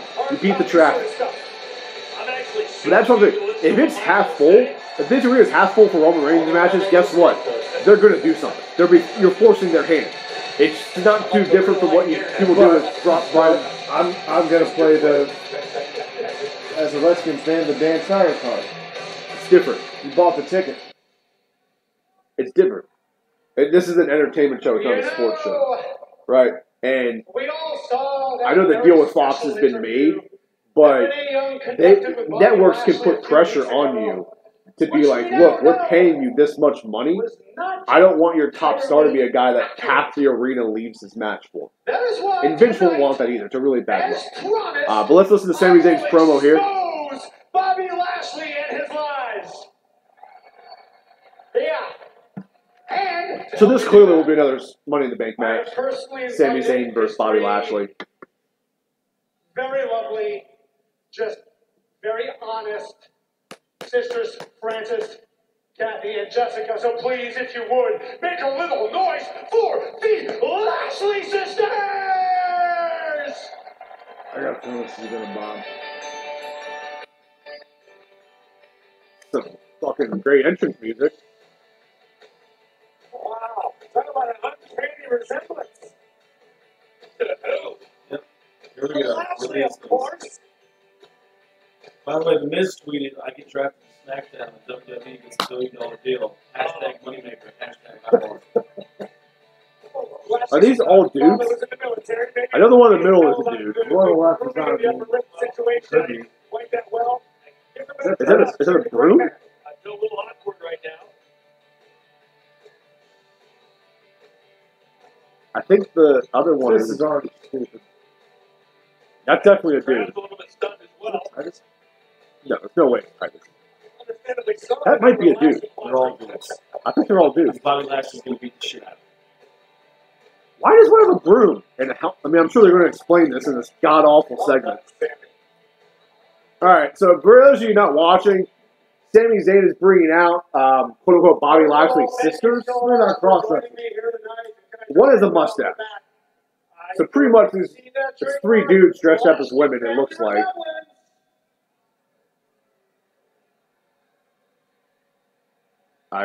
The crowd doesn't know what to react to right now. Okay, that's definitely a dude. Yeah, that's a dude. One of the dudes is just playing with his boobs. A few weeks ago, Bobby Lashley looked right into the camera, and he professed his undying love for his sisters, but something didn't smell right. Sami Zayn can't pull this So off. could you please just explain? First This of all, is just explain Jericho. why growing up Kevin you had to Owens. carry Jericho this couldn't crew pull this around off. everywhere you went. Well, yeah, the entire No one can concept pull is this off. stupid. This is fucking terrible. The Rock couldn't pull this all off. of us. And for some Actually, no, The Rock reason, could. he loved to pick on me. And as a This woman, is like young woman, Vince Russo I couldn't defend and myself. Eric Bischoff got into a So I room in grabbed the closest thing to 1999 me, and came out with this my idea. mama's broom. And I used it to swat that snarling little menace away from me. Wow. I love that they do this the day that they signed a new agreement with Fox. Do you think Fox is watching this like, holy shit, we're paying $1 billion? Yeah, for this this shit? SmackDown. They're going, it can't get any worse than this. They can't. SmackDown's the B show. I carried my helmet because Bobby would take his. God, this one's not even trying to do a He would woman's hit voice. me on the top of my head as hard as he Francis. could, and he made me cry until I saved Lighten my up, Francis. money. I went to the Army-Navy store and I bought this helmet, and then he couldn't thump me on the head anymore. God, Aaron wants to know if you can Good for you. if he can sing you a song. Aaron, first of all, how are you going to sing you a song, man? You don't have a microphone that we can hear. I hear all. Dare I say? That's true. God hears all. So go ahead, sing it out. Jessica, obviously this all makes The sense. Rock says you know your for role self-defense, and eat a helmet for Twinkie. self-protection, but I don't think The Rock says that, Aaron. Could you explain This is why bad. you would have to grow up carrying a towel with you everywhere you went? Well, it's really easy. Bobby would hurt my feelings. He made me feel so bad. He would make me cry. Hell, looks like it's got A shit. tissue, a Kleenex wasn't enough. He made me cry so many times that by the end of the night, this thing was sopping wet. Sobbing wet? Sopping wet. Yeah, Sopping wet. tears aren't fucking shit colored, guys. For those of you who aren't watching, Just looking makeup. for those of you not watching, one of his sisters said that she has to carry around a towel because Bobby Lashley made her cry so much to soak up the tears. The problem with that is it looks like that person wiped their ass with it for the past 20 years. Huh. So clearly, you three girls grew up with. I got nothing else for that. But explain to me, how did your I got nothing. feel about Bobby? Bill, you go solo. I gotta go to the bathroom. This seems like a good time. I don't know anything that's going on right now. He was There's disrespectful until one day they had to ship him off to reform school. Reform. There is school, zero people okay? buying any of That's where this. the bad kids go. Now, you're an army family. Clearly, you have to move around a lot.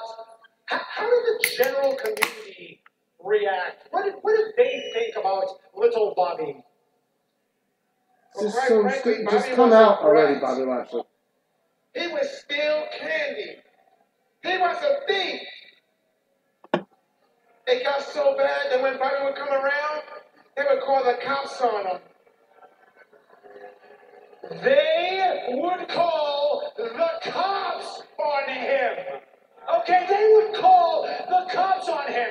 So now you understand the real Bobby Lashley. Bobby Lashley is a liar. Bobby Lashley is a thief. Bobby Lashley is a bully for crying out loud. He was a juvenile delinquent.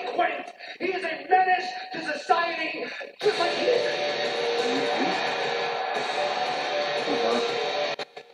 Here comes Strowman. Yeah, the so-called, quote, menace to society. I don't feel like moving the table all over the place. By the way, was your stuff in the wash? Yeah, I need to put It's in the car. Investigation that he did, but Because I have stuff in the wash. that was it. You gotta think, there's a bit of a smile on Bobby Lashley's face. Why does Bobby Lashley come out happy and like slapping hands with I fans? guess you're right. He's gonna go take himself too serious. Nothing hurts. Which I like that. Apparently. Back to dominate. What's up, guys? I'm back. How about Uptown for? You mean Upton? He's just trolling. Let's go back to Diamondbacks again. No, he said. I think he was trying to say like Upton, but he called it Uptown. He said called him Mo Vague earlier. My sister. Look at her. Sammy. You want joggers? Kathy. Look at you. I cannot believe for the life of me how you are still single. Look at you. And what do you got, Jessica? Jessica. I know you like to get a little thrifty with your outfits, but girl, this outfit is fabulous. Sammy, you did a good job with them. And the last one, Francis. Look at you. Francis, you have something that so many other women want to have. A big, hairy mustache. Look at you. My sister, Sammy, look, you did all this for me. Sammy, you're incredible. You're amazing. You're a great friend. You are hilarious, Sammy. This is great. I love it. And I thank you for doing this for me. You couldn't have been any better of a friend. Thank you. Yeah, this is great. Is so Did you like stupid. it? I loved it. You liked it, did you? I loved it. Maybe you would So like it dumb. more if I haluva kicked you in the face right now and threw you out of this ring like a piece of garbage. Okay, because that is what your family thinks of you. They think you are garbage.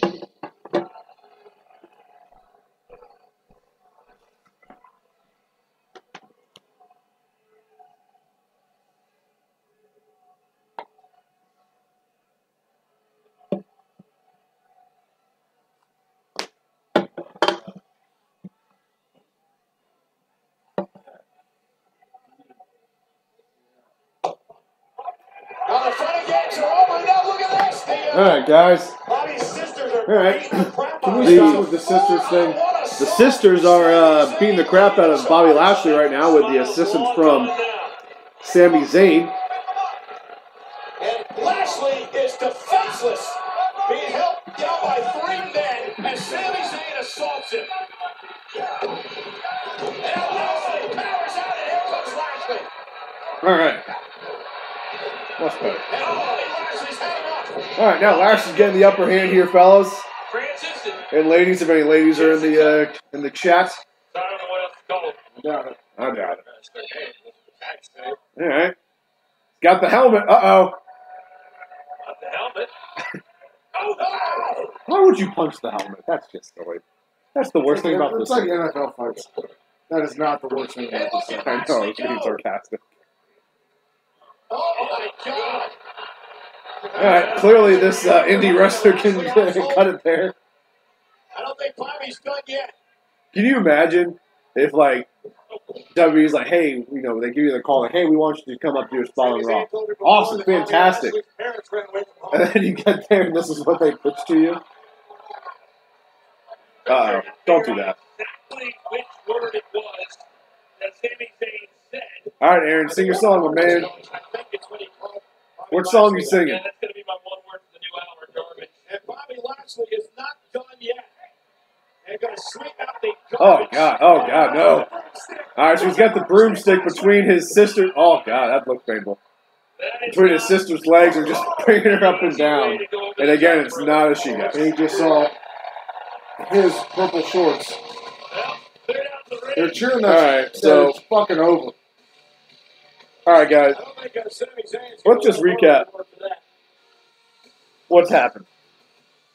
Well, For the things were first good until he went a little bit too far.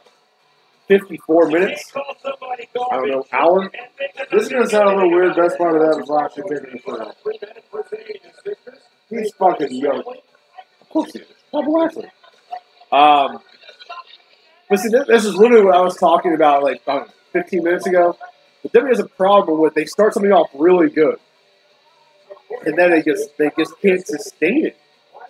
This is the first hour of Raw was solid. It was. And then you have this dumb segment that no one wanted to see. How did the writers think this was going to be a good segment? Corey Graves with the fresh haircut. John Coachman looking very serious. He's blinking a lot. Freaking me out. And Michael Cole, a little worried he's going to lose his job to Joe Buck. Oh, God, they keep showing it. This was such a bad, awkward thing. I have a match that doesn't really exist there. Do you want it? Yeah, the guys, the viewers who aren't watching the show, they're replaying the footage where Nia challenged. What's up, David? By the way, when does the damn champion challenge anybody? It will be official here. It's I know it's happening. Unless it's like they've done something like, you want a match, you got it. Like that kind of thing. But not like walking there, hey, I have this thing that doesn't really exist where I don't have a title match yet, so I'm going to have one. No, they've done it before. I don't know if they destroyed his credibility. It didn't help by any means. But that segment more, if I'm looking at that, like if I was a casual fan, I'm blaming it on Sami Zayn, not Bobby Lashley. Back to Bobby deserved a better run the first time. This is a chance to make up for it. But back to what we were saying, as far as champion challenging someone, it has happened. I remember. Usually it's more like there's been a personal feud, vendetta, whatever. Like Triple H did that years ago when Randy Orton won the title, and then he did the whole thing where he kicked his brother-in-law, kicked his father-in-law. I think he even kicked Stephanie at one point, and then he was like being like, "No, challenge me, face me." Triple H was. So it's been done, but it doesn't make there's no logical reason. Not a red carpet. No, for no reason. No, there's no logical reason either. If you're Nia Jax, you're going to go up to someone who was regarded at one point the baddest woman on the planet and challenge her to a match. It just doesn't make sense. No, none of it makes sense. I don't even care if you're a babyface. Be logical. Yeah, it was like the Bayley segment with Bliss. This was worse. No, that was worse. The Bayley and Bliss thing was worse in the sense that Mankind and The Rock did it so well the first time that you can't redo that. Well, they did it another time, too. They did it with John Cena during this feud with The Rock. It was bad, too. Yeah, because Mankind and The Rock were so good and so different. No, Aaron. You can't say that. You said that to Bill earlier. No. You can't use the same... Come up with something different. You can't say that line to Bill and then reuse it on me. Shut up. They only gave Nia the title because of bullying? Yeah. Yeah, that was their angle. The only problem was they didn't realize that most of the world is bullies, so nobody really cared. I mean, the WWE is full of bullies. That's what part of the power. Vince McMahon is a bully. Yeah, so, yeah, that's weird. But I honestly don't think Ronda wins here. Her first L can't go to Nia Jax. I don't disagree, but I don't think WWE thinks smartly. Their booking is pretty bad for the most part. It is. I was talking about this before you came down. I was saying what they should do is Ronda should be undefeated. And the person who should beat her should be Charlotte. Because then for the rest of her career, she can say, I ended Asuka's streak and I ended Charlotte's streak. Or Ronda's streak. And that's something that Charlotte, it's just like Jericho says he was the first undisputed champion. She can use that forever. Babyface heel doesn't matter. But I don't think Stephanie is done with Ronda. I think they're going to have a singles match at SummerSlam. I haven't read anything, but this is just kind of the gut feeling I have. And the fact that Stephanie just came back the day that this is announced, or not the day, but like very shortly after the match was announced, makes me feel like Stephanie is going to cost Ronda the title. And if she does that, I would be fine with that. I'd be fine if it's DQ. If she turns with Nia Jax turning, and then like she's kind of like Nia, like Stephanie's Nia's girl or whatever. Yeah. Which has been a storyline that's been played out 100 times, but it always works. Stephanie won't. I agree that Ronda would still be strong, but at the same time, this is her first singles match that's aired on television. I think she's had a singles match on the overseas tour just now.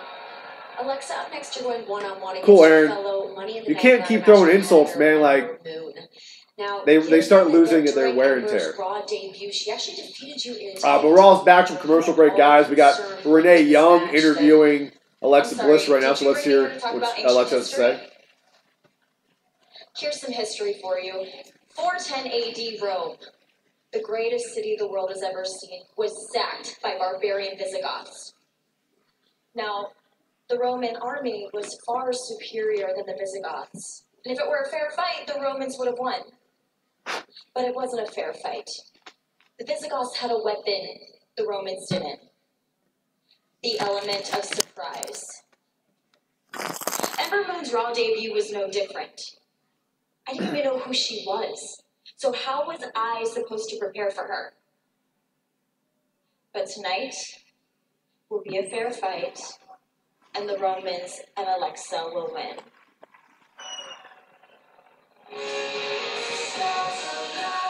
By the way, Ember Moon's entrance song is fantastic. Bill, can you plug the laptop in? Right here.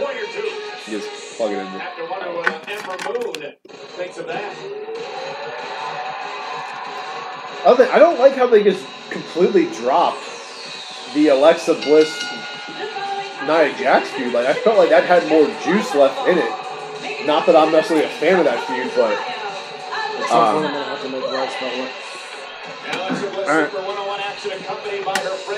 but they really just kind of ended that feud out of nowhere. Yeah, Frank wasn't here last week. I don't know where happened to Frank, man.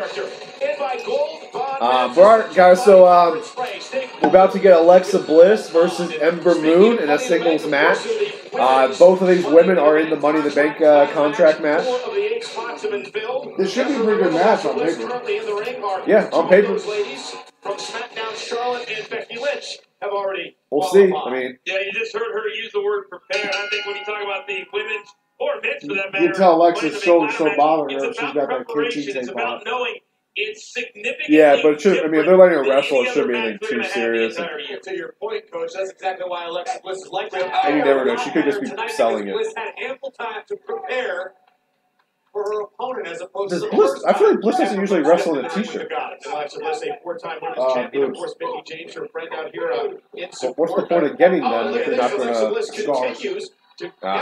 Same thing they did with The Rock when The Rock had his surgery. There was that period where The Rock was the world champion. He wrestled in like the black, silky button-up. They did that because he had scars. It's the same thing. Press on Alexa and a kick out. I mean, she didn't have scars in that fucking picture she posted, though. So you don't know what's happening, like, now, like, you know, weeks, I don't know, I've never had moved it. I'm missing, she didn't have them in that picture where she was showing them off on Twitter. Where would the scars come from? Stretch marks, maybe? I don't know. Or is she, like, having second thoughts? Because she wrestled like last week without a t-shirt. I remember it was something else. And maybe it's just the KT tape, the injury. I don't know. Keon, what do you mean? 1G, IG? I don't know what you mean. But right now, Ember Moon is on the outside. Alexa Bliss has gotten the upper hand. Mickie James is ringside with Alexa. So what did you miss? Right now we have Ember Moon with Alexa Bliss having a one-on-one matchup. Both have already qualified for Money in the Bank. On that night because there's so much You have what to are these practice, guys supposed to Aaron. do, Coach? Take the night off? I guess Say it they're could be gonna like take a 6 o'clock where you sabbatical are or if you're till on the money in the West bank. Coast. That's not an option here. All right, You Aaron. gotta Thanks for compete stopping at by a high again. level, I don't know if you're actually leaving because you say you're leaving all the time, but then you stay, which we're cool with. We want you to stay, but you kind of do this all the time. We is used loosely. Continue to work the shoulder and a kick out. He's the one guy that comes every week. You gotta be nice to him. All right, got another commercial break. I did read something very interesting about Mickey James today. What did you read about Mickey James? Apparently, they could do a character turn because Vince loves Elias and like the Drifter and the all that stuff. Well, Mickey James, for those that don't know, is an accomplished country artist. Like she has actual pipes she can play.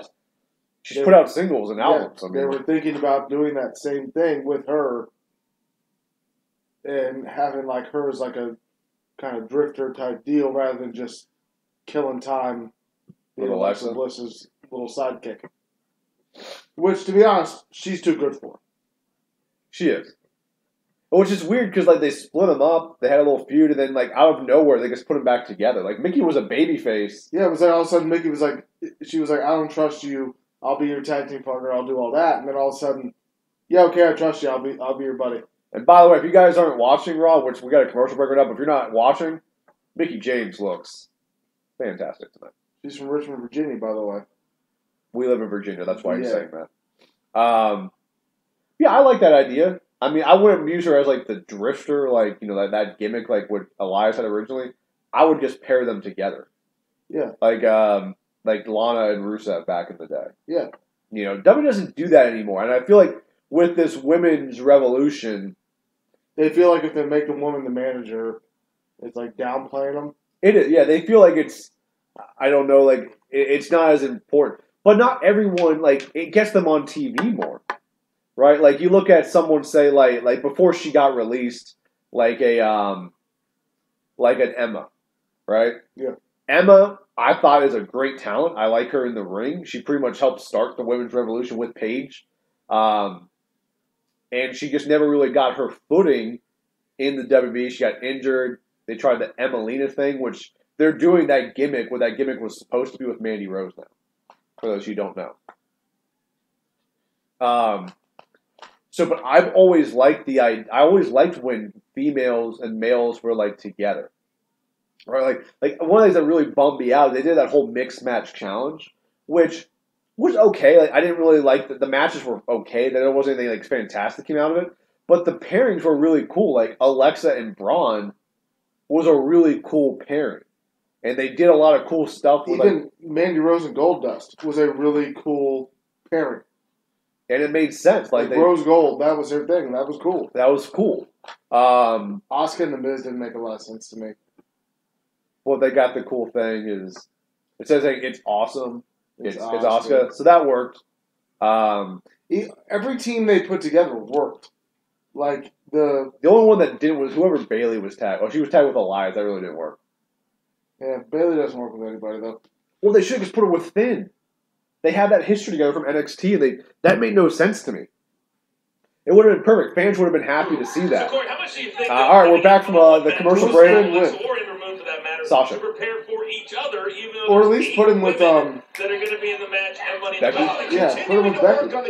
That would have been fine too. I mean, he trained her. Yeah, I understand why Becky was with Sammy. I get that.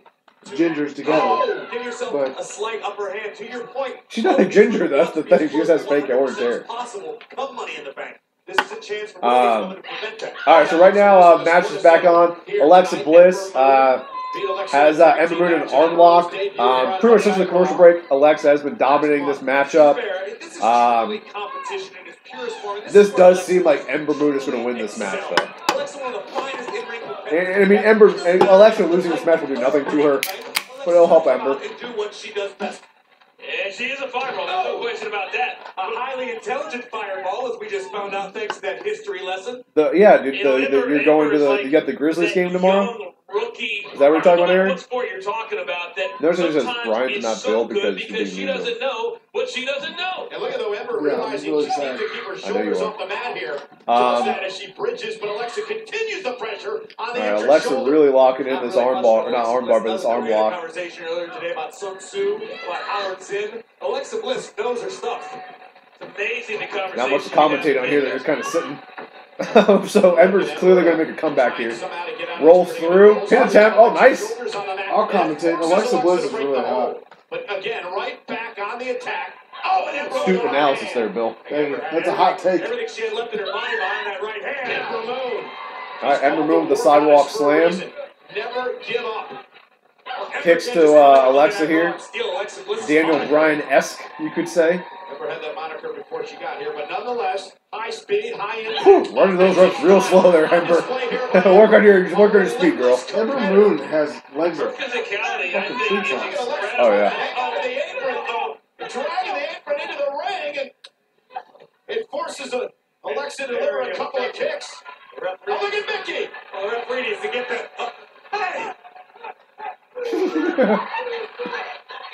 Alright, so Mickey James came into the ring, was about to hit Ember Moon with her stiletto. Oh, and she just got tossed like she's arguing third strikes. God, Mickey looks fantastic. And that referee looks like Teddy Long. Yeah, he does. If you told me that was Teddy Long's son, I would not argue 1 second. Oh, Alexa with the pin, grabbed the tights, did not get the pinfall though. Ember is pissed off some of that, as they were saying earlier, the Samoan temper, even though she's not Samoan. Alexa Bliss. Ooh, I think we've learned that Vince can make anybody any nationality he wants. That's true. Strategy by Bliss to continue. Ooh, nice kick right to Alexa's face. Ember Moon's going to the top rope, looking for that top rope stunner.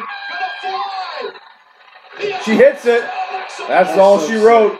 1, 2, 3. Ember Moon with the victory over Alexa Bliss. They're really putting her over. She's good. She is good. I don't know how she is on the mic. I've never, because like I told the guys earlier, like NXT, I watch the takeovers. I don't watch the pre-tape shows because I know what's going to happen. So I don't really know how she is on the mic, but in the ring, she's very, very good. Her finisher is fantastic. As you gotta have a wrestler who knows how to take that. Like, you see how Bliss like turned as it was coming. Yeah. I mean, it's a devastating looking finisher. The only thing I would critique, it's a little over the top, but it's wrestling. Well, It's yeah. fine. So, I'm the type of guy, I like a finisher you can throw out of nowhere. That's not something you can throw out of nowhere. I agree. All right, we're showing Stephanie backstage. She's smelling a rose. Oh, Finn and Braun. Best tag team ever. Yes, well, this was Kurt's office, but he was nice enough to let me borrow it. And I've made a few changes. I've got the picture of my dad, of course, another handsome Irishman, and fruit basket. Would you guys care for some fruit? I'm good for fruit. No? Ron? Don't mind if I do. Stephanie offered Finn and Braun some So fruit. how can I help you? Finn said no, but Braun said, yeah, I'll take some fruit. Well, that's all well and good, except you guys aren't exactly partners, are you, right? You're not a tag team. As a matter of fact, at Money in the Bank, you're actually going to be competing against each other, right? Because it's every man for himself. And while This does I feel a know little bit weird Finn that Braun and Finn are like has that buddies. really nice No, you can smile, see, he's like a and he's big just guy such a and good all guy, I know after watching last week that Finn might blame you for coming up a little bit short in your match last week. Am I right? Just a little bit, right? So I guess what? Here's what we can do. In the spirit of friendly Braun is the competition, let's best. give a little preview to what's going to happen at Money in the Bank tonight. We'll have one-on-one Finn Balor against Braun Oh. Strowman. Monday night, who's Finn jobbing to is back. Jesus Christ. Okay. I like competition. Braun literally just crushed an apple in his hands. A whole apple. Just crushed it. And Finn looks like he just shit his pants. But if you guys didn't hear or aren't watching, Stephanie just made Braun Strowman versus Finn Balor 1-on-1 for later tonight. And now here comes Adam Rose. I'm sorry, No Way Jose. All right, let's check up. I know you guys were talking. Let's catch up on the chat here. Ember's finisher is awesome. Yeah, Keon, it's fantastic. Oh, it's one of the really best. Good. It's one of the best going right now. Aaron has to go. Meghan Markle is coming over. Have fun with that. How do you feel about Cody Rhodes' success away from WWE? Good for him. I think they did. I think Cody did everything he was supposed to do when he was there with the Stardust character and everything. And he had some ideas that WWE didn't want to deal with. So he said, you know what? I'm going to go do my own thing. From my knowledge, he's not shoving it in anybody's face. He's just he's making money. He's making money doing his thing, and good for him. My turn? Yeah. You know I'm obsessed with this. So to pick out your point, he is not. I've listened to a ton of Cody Rhodes' interviews since he's left. He is always completely respectful of Vince, of Triple H, everyone. There's no hard feelings there on either side. There was a little bit because they wouldn't let him use the Rhodes name, so he has to use Cody. But everyone, when I write articles on Voice of Wrestling, I call him Cody Rhodes. I don't call him Cody. It's just like when he's on New Japan television, they actually call him Cody. So there's really no hard feelings there at all. Like he calls himself all the time. He's like, I'm a WWE kid. They brought me up. But to answer your question, Keon, I think it's amazing because wrestling right now, in some ways, is hotter than it's ever been. Yeah. Because New Japan, Ring of Honor, there's so many independents. You look at the UK independent scene; it's huge. That's why the WWE does a UK tournament. They're trying to kill it. They're trying to kill the territories there by taking a lot of their guys. So the WWE is very aware of it. They'll act like it's not a big deal, but they definitely are aware of it. I think what Cody's doing just leads to that big moment when I don't know if it's 2 years, 5 years, however many years from now, they bring him back and everybody knows who he is. Because say what you want to about the independent scene. And those guys make their money, they do all that. Everybody wants to be at WrestleMania. Here's what they don't want to do is the WWE schedule. Here's where if I had to bet on it, Cody comes back at some point. But here's where I would disagree a little bit. If this all-in event, it sold out in 29 minutes, right? And they said if it sells out, we'll do another one. And knowing all the interviews that I've heard from them, I could say they're like, hey, we want to sell out a 10,000-seat arena. We did it in 29 minutes. If we do 10,000 again next year, is that really that impressive? We already did that. Yeah, they'll do 20. So then maybe they'll try to do 20. And then they sell out again. And then they keep all in. This is really lofty. All in could become a massive event that happens every single year. To maybe a point where they do sell 50,000 tickets. That's really lofty. But if All In is a huge success, it has 5-star matches, and especially if they're able to stream it so people can see the event, it could become a mini WrestleMania. All In is a huge event in wrestling. I understand it's only a 10,000-seat arena. I'm going to play devil's advocate here. Please do. Is All In and all that stuff, is that the hipster wrestling?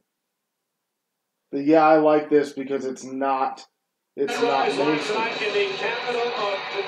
To an extent, but here's the thing. I'd be willing to bet that there was probably maybe 20,000 people, maybe even more than that, who would have bought tickets. I was contemplating it. Yes, you were. I just wasn't going to buy them the day of, because it's so far out. I have to kind of wait a little bit to see if I want to do that. And I still might. I could probably buy them on StubHub or whatever. But I guarantee you, they probably had, I'll just throw them, I'll say they probably generally had 50,000 people who were interested, thinking about going. Because, you gotta sit. I mean, getting Okada, Omega, the Young Bucks, Cody. I think Jay Lethal's announced. They're getting good names, and I'm completely fascinated by this whole thing. Hey, Stephen Griffin, thanks for subscribing to the channel, man. Much appreciated. But yeah, I am fascinated by All In. I'm going to be writing up something on Voice of Wrestling, and I don't know when, because I'm trying to just get my mind around this. But I think All In has the potential to change the landscape of pro wrestling in a lot of ways in the U.S. I really, really do. But getting back to Raw, guys, we have No Way Jose versus Baron Corbin. So if you got to go take a piss, now would be a good time. This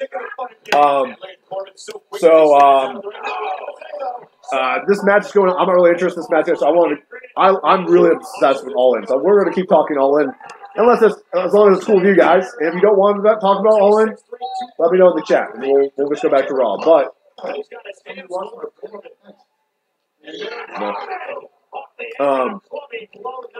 one of the things that all the All In guys, the Bucks and Cody have to figure out is the streaming. And Cody talked about this in an interview recently. The problem, I think ideally they would like to stream it, but the problem that they're going to face is you have New Japan guys, you have Ring of Honor guys who are under contract with other companies, and they may not want their guys to be on another show that's being streamed. That's the problem that they're running into, because a lot of these contracts will say you can't be on another television show, for lack of a better term. So that's the problem that these guys with All In are going to face, is getting Ring of Honor, New Japan, maybe even Impact, because they might get some Impact guys on there. You got Penta, who I think he's on Lucha, and he's with AAA. So you have these things that they have to work out with these other companies. I think the cat's scored. Yeah, David, you're right. Rey Mysterio is going to be there. That's a big get for them. Hey, let me check on the chat real quick. I've been a little bit behind. Oh, yeah. Keanu, Cody is definitely a future Hall of Famer. I mean, multiple-time Intercontinental Champion. Probably U.S. Champion. I could be wrong. He may not have been a U.S. Champion at every point, but he's definitely, just because of his name alone. Aaron's going to go see Tupac in concert. That's awesome, man. Send me the footage. But yeah, All In, guys, really, I'm fascinated by it. I was not sure they would be able to sell 10,000 seats, because it's never been done before. At least not in modern day. So, I know Cody's publicly said that he does not want to start like his own promotion. That's not what All In is going towards. And I don't think they need to. Like, if they can just keep doing All In and it gets bigger every year, it could go. I mean, the StarCast has everybody you could possibly want that's not in the WWE. They have everybody. They have everybody that you would want, unless you're a big Vince Russo fan. He's banned, so he can't go. And if you're a big Vince Russo fan, you're probably not the best person. He says a lot of terrible things. So yeah, but I mean, let me know. What do you guys think of All In? I know you guys think it's going to be good, but like, think long term. What do you guys think about how do you think All In could potentially affect the wrestling business in a bigger picture way? This would be a huge feather in the cap for No Way Jose. Yeah, let me know in the chat, guys. I think we said this, but we didn't already. Stephen Griffiths, thanks for subscribing to the channel, man. And guys, if you don't already subscribe to the channel, definitely subscribe to the channel. We do the show every Monday during Raw, and we also have the Voice of Wrestling show itself that we have every Wednesday. That is with Chris Cash and Nick Paglino of ProWrestling.com. You can also check out the Voice of Wrestling every Wednesday at 5 o'clock Eastern Time on Fight TV. I agree, Keon. They definitely do need competition. I don't think All In, though, is ever going to be something that's going to be competition.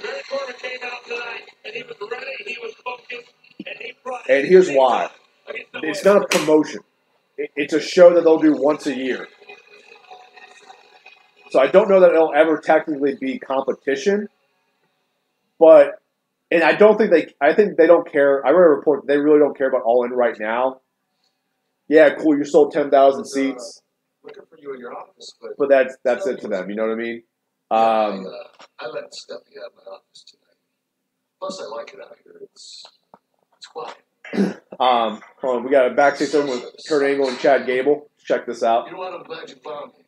Because I wanted to tell you that I would have loved to replace Jinder Mahal with you in that Money in the Bank qualified match last week. Unfortunately, management had other plans. That means a lot coming from you. And look, I get it. But when that opportunity comes up, I promise you, I will. Oh, here he is. McIntyre and Ziggler just showed up. Love this pairing.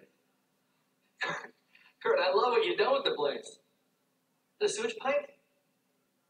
Listen, babe.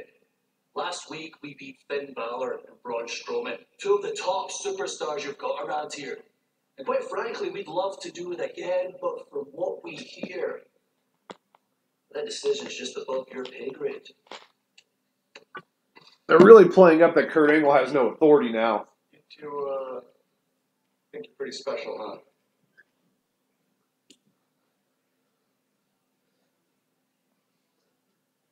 Because we are.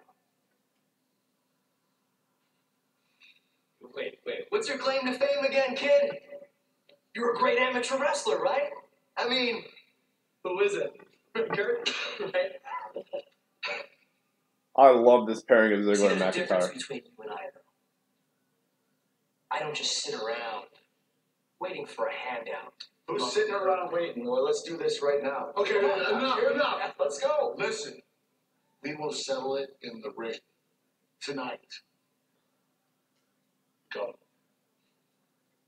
All right, so Kurt Angle just made a match: Chad Gable versus I'm guessing Dolph. Ziggler or McIntyre. Dolph wasn't really dressed to compete. McIntyre was, so based off of that. Here comes the B team. They've got new music.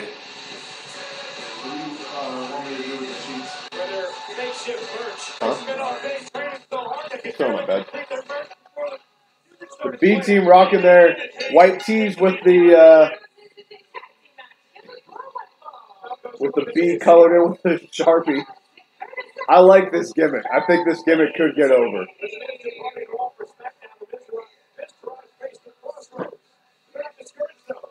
Yeah, Keon, I hear what you're saying with the okay, so you're saying okay, I see what you're saying. So you're not saying like the WWE gets together with all these other companies. You're saying like New Japan gets together with Ring of Honor, with Impact, with Pro Wrestling Guerrilla.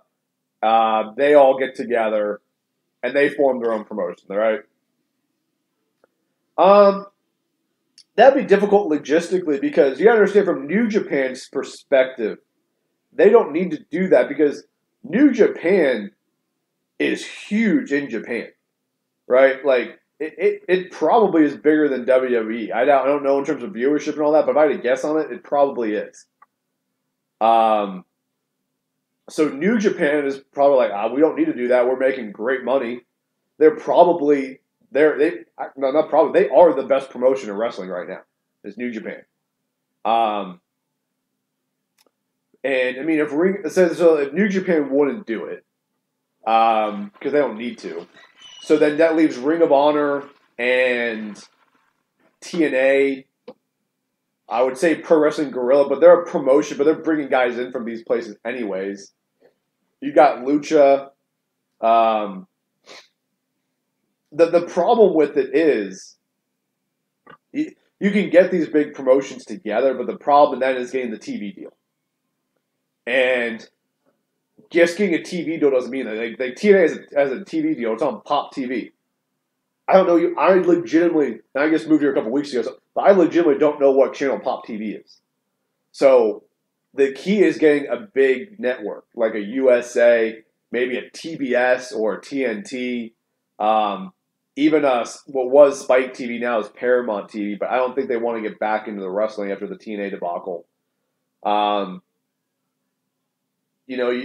that's another problem right now. So with this deal with Fox, SmackDown is going to be on Fox. Raw is going to be on USA still, which is NBC. So then those are the two of the bigger companies out there in the space, and they both have WWE products. They're not going to get another company. So in theory, it would be great. I would love real competition for the WWE because it's going to push them to be better. But it's just, unfortunately, the modern world we live in, it's just not realistic because of the TV side of things. That's basically what it comes down to. But I would love it. I would love it, especially if you could get New Japan to go with it. I'd be stoked for that. But it doesn't look like it. Still a commercial break going on right now, guys. But yeah, I mean, you guys can probably tell because we've been talking about it for a minute here. I'm really, really. I mean, one could say I'm all in on All In. I love everything Cody has done since he has left the WWE. I think it's so refreshing. I love that independent wrestling is so hot right now. The guys can leave the WWE and make more money. Cody's talked about he's making more money now than when he was with the WWE. Guys like the Young Bucks are making phenomenal money. Kenny Omega's making phenomenal money. I would be willing to bet Okada makes ridiculous money. So these guys are showing that they can really not have to go to the WWE. Sure, everyone would love to go be on WrestleMania. But at the end of the day, just think about with your career, right? Would you want to be able to say go to some big conference where you get to make a speech, but to go due to the company to do so, you have to take less money? Or would you like to stay in the company where you can call your own shots, you can be your own boss, and you can make more money? That's what it comes down to these guys is they don't think they can make more money in the WWE. And they'd have to work more days.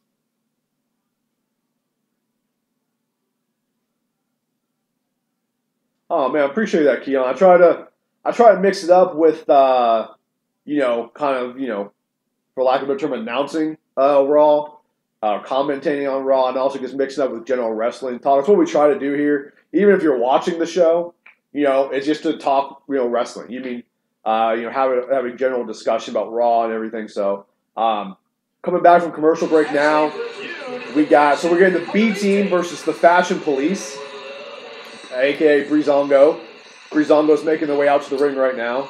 Just because you guys changed your name and got a couple hideous shirts doesn't make you better than us. Actually, I think your shirts are pretty sexy, man. I know. Pretty hot out there. What's hot, though? Aren't your shirts? Sorry, guys. That's nice.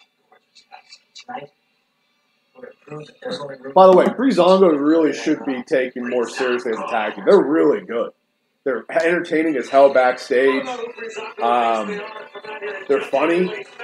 They should be given a real spot on the tag team division. They didn't get in SmackDown.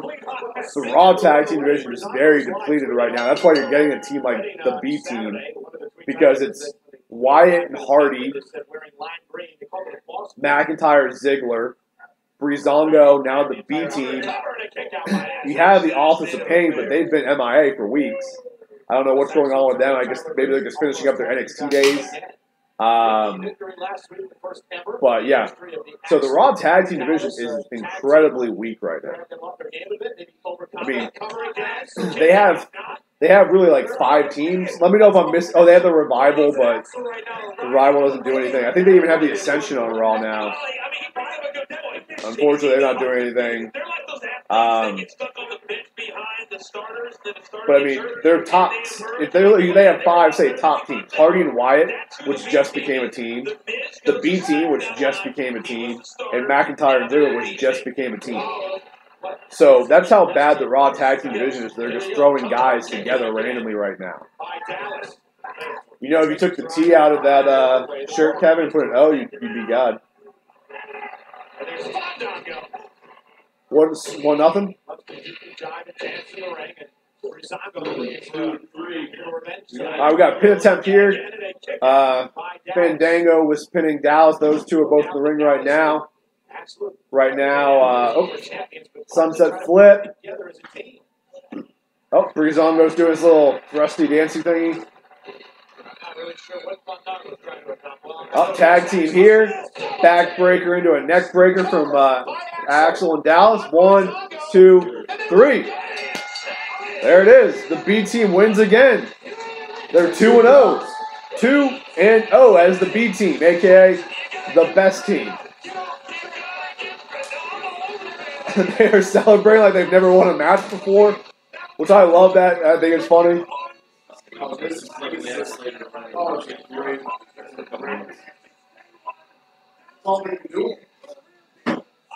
Yeah, Sandy hasn't debuted on SmackDown yet. Don't know when we're going to get them.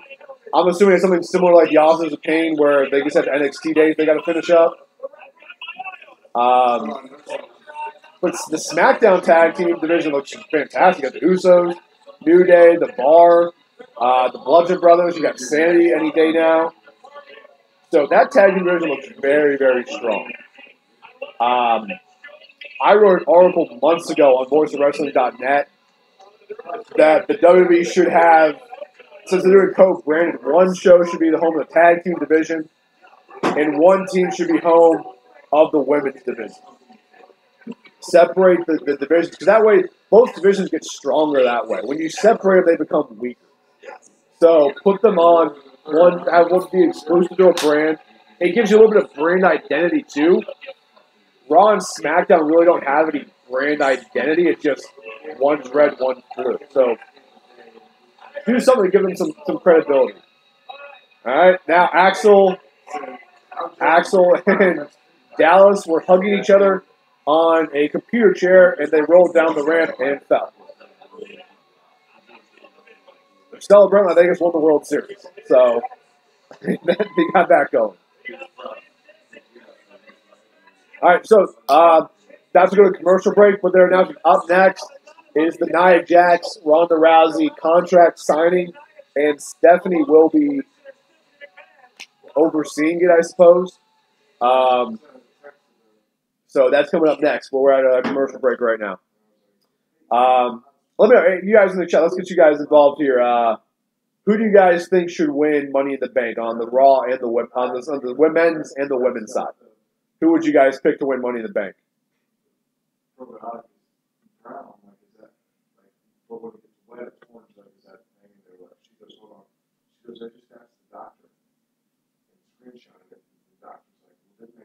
What do you guys think? Who should win Money in the Bank?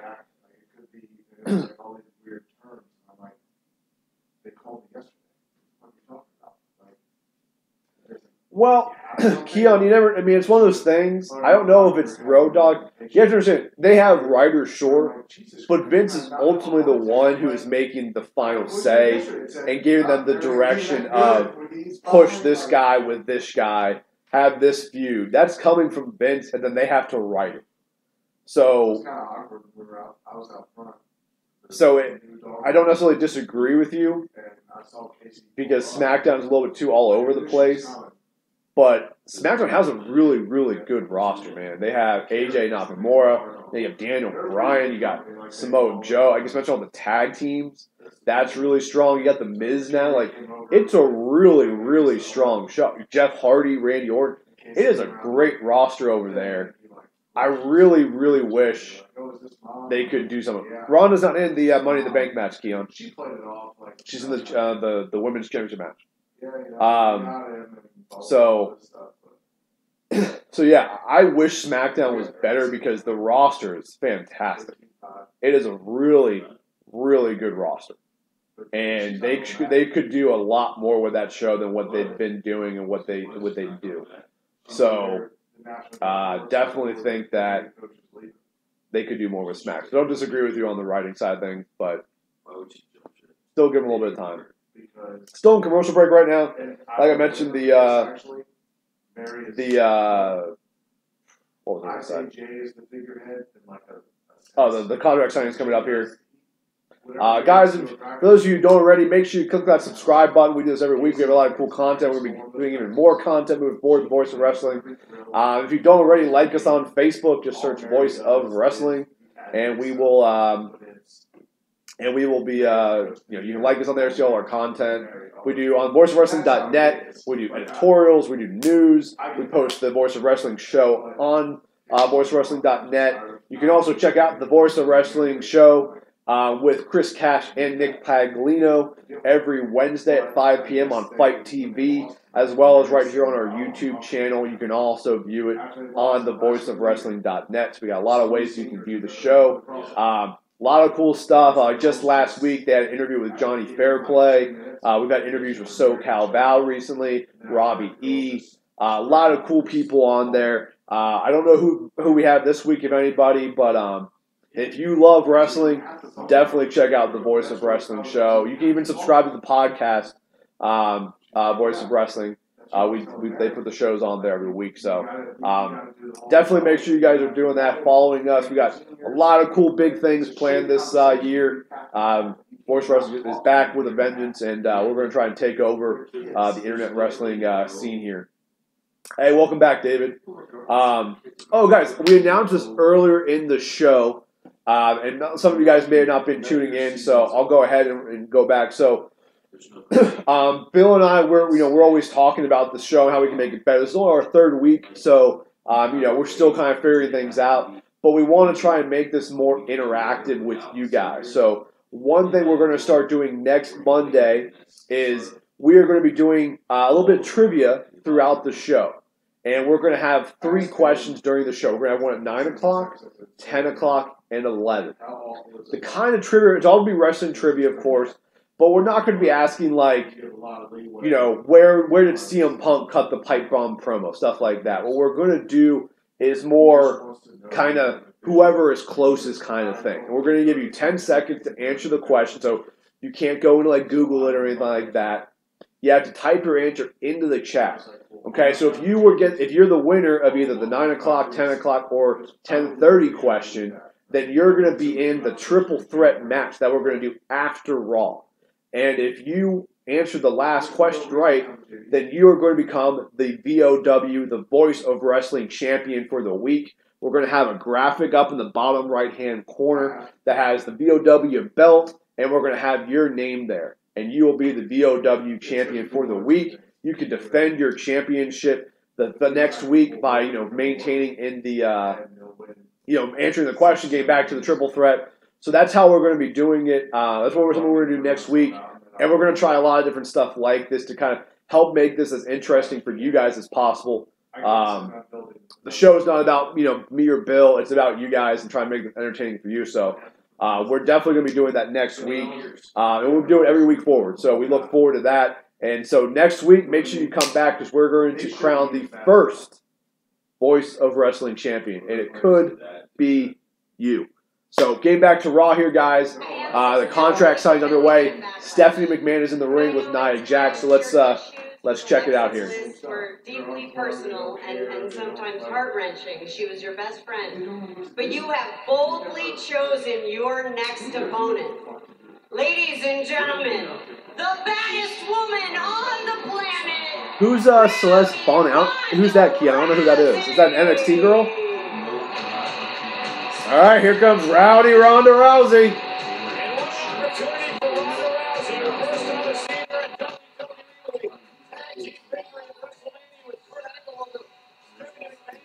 Oh, that's Caitlyn? Oh, okay.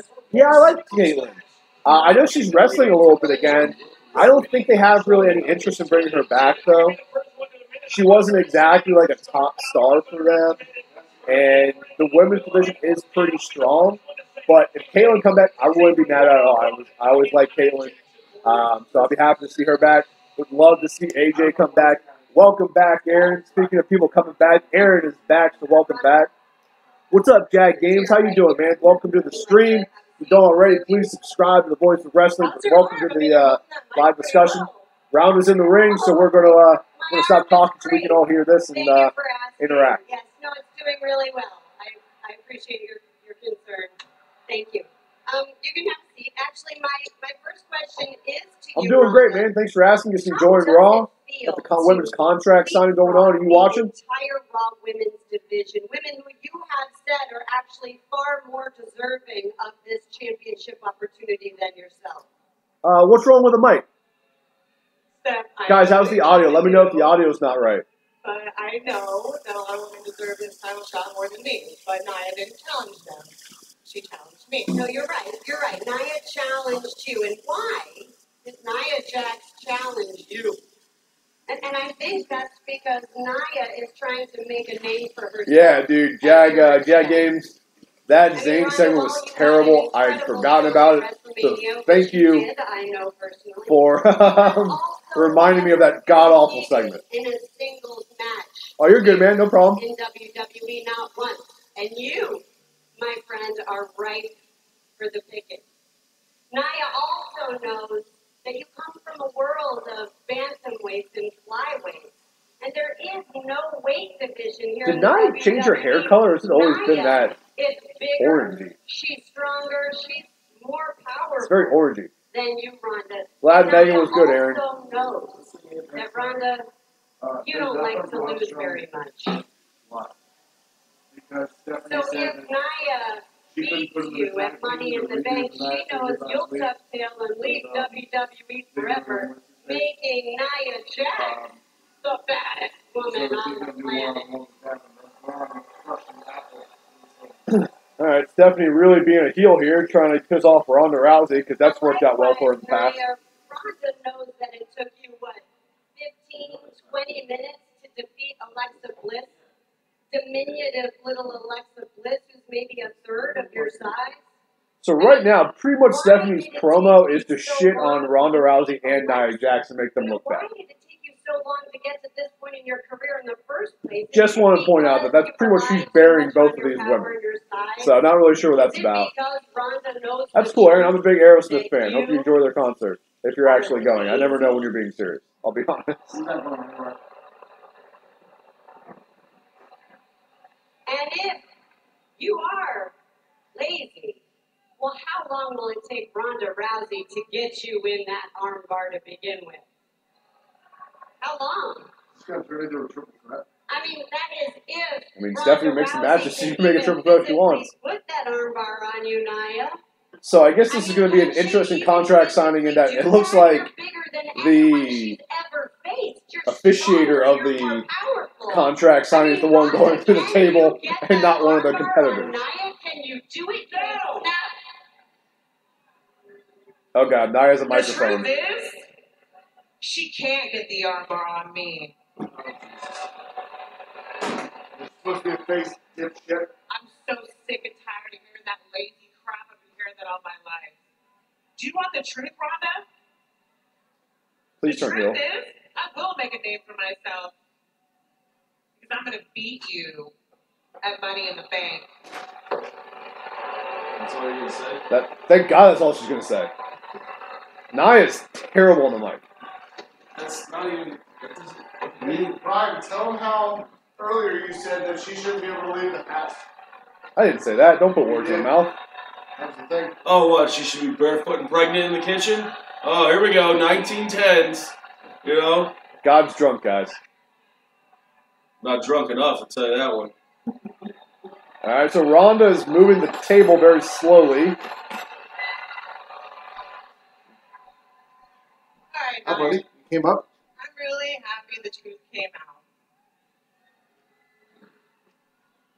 out. I'm back. Can you move your goddamn sodas? I'm sorry, you were gone for fucking 45 minutes. I told you I was making rice. Doesn't take that long to make rice. It's in 45 minutes. Because I am going to take your title. All right, Ronda says she's going to take the title. Uh-oh, looking at the arm.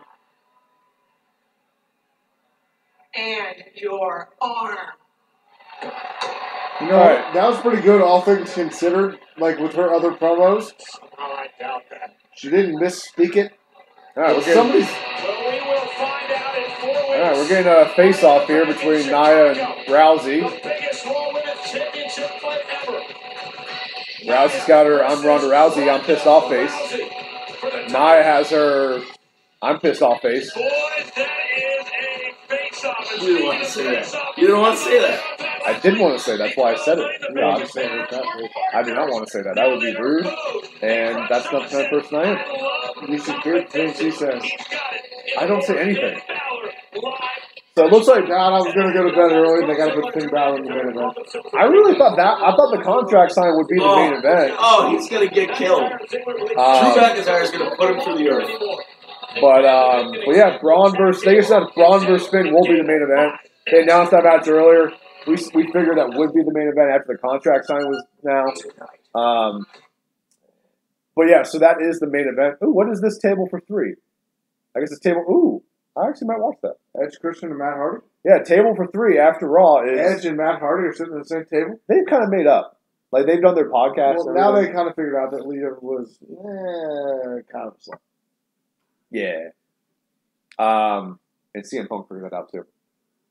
But there's a lot of people that figured that out. So I guess out. that's actually table for 4. But yeah, so table 3 after Raw is going to be Edge and Christian, the Hardy Boys. That's cool. I'll definitely be interested in that. Ronda is the female Brock Lesnar. Yeah. Can you stop playing music? Or it was actually, I didn't know it was going to have sound. You did a few times now.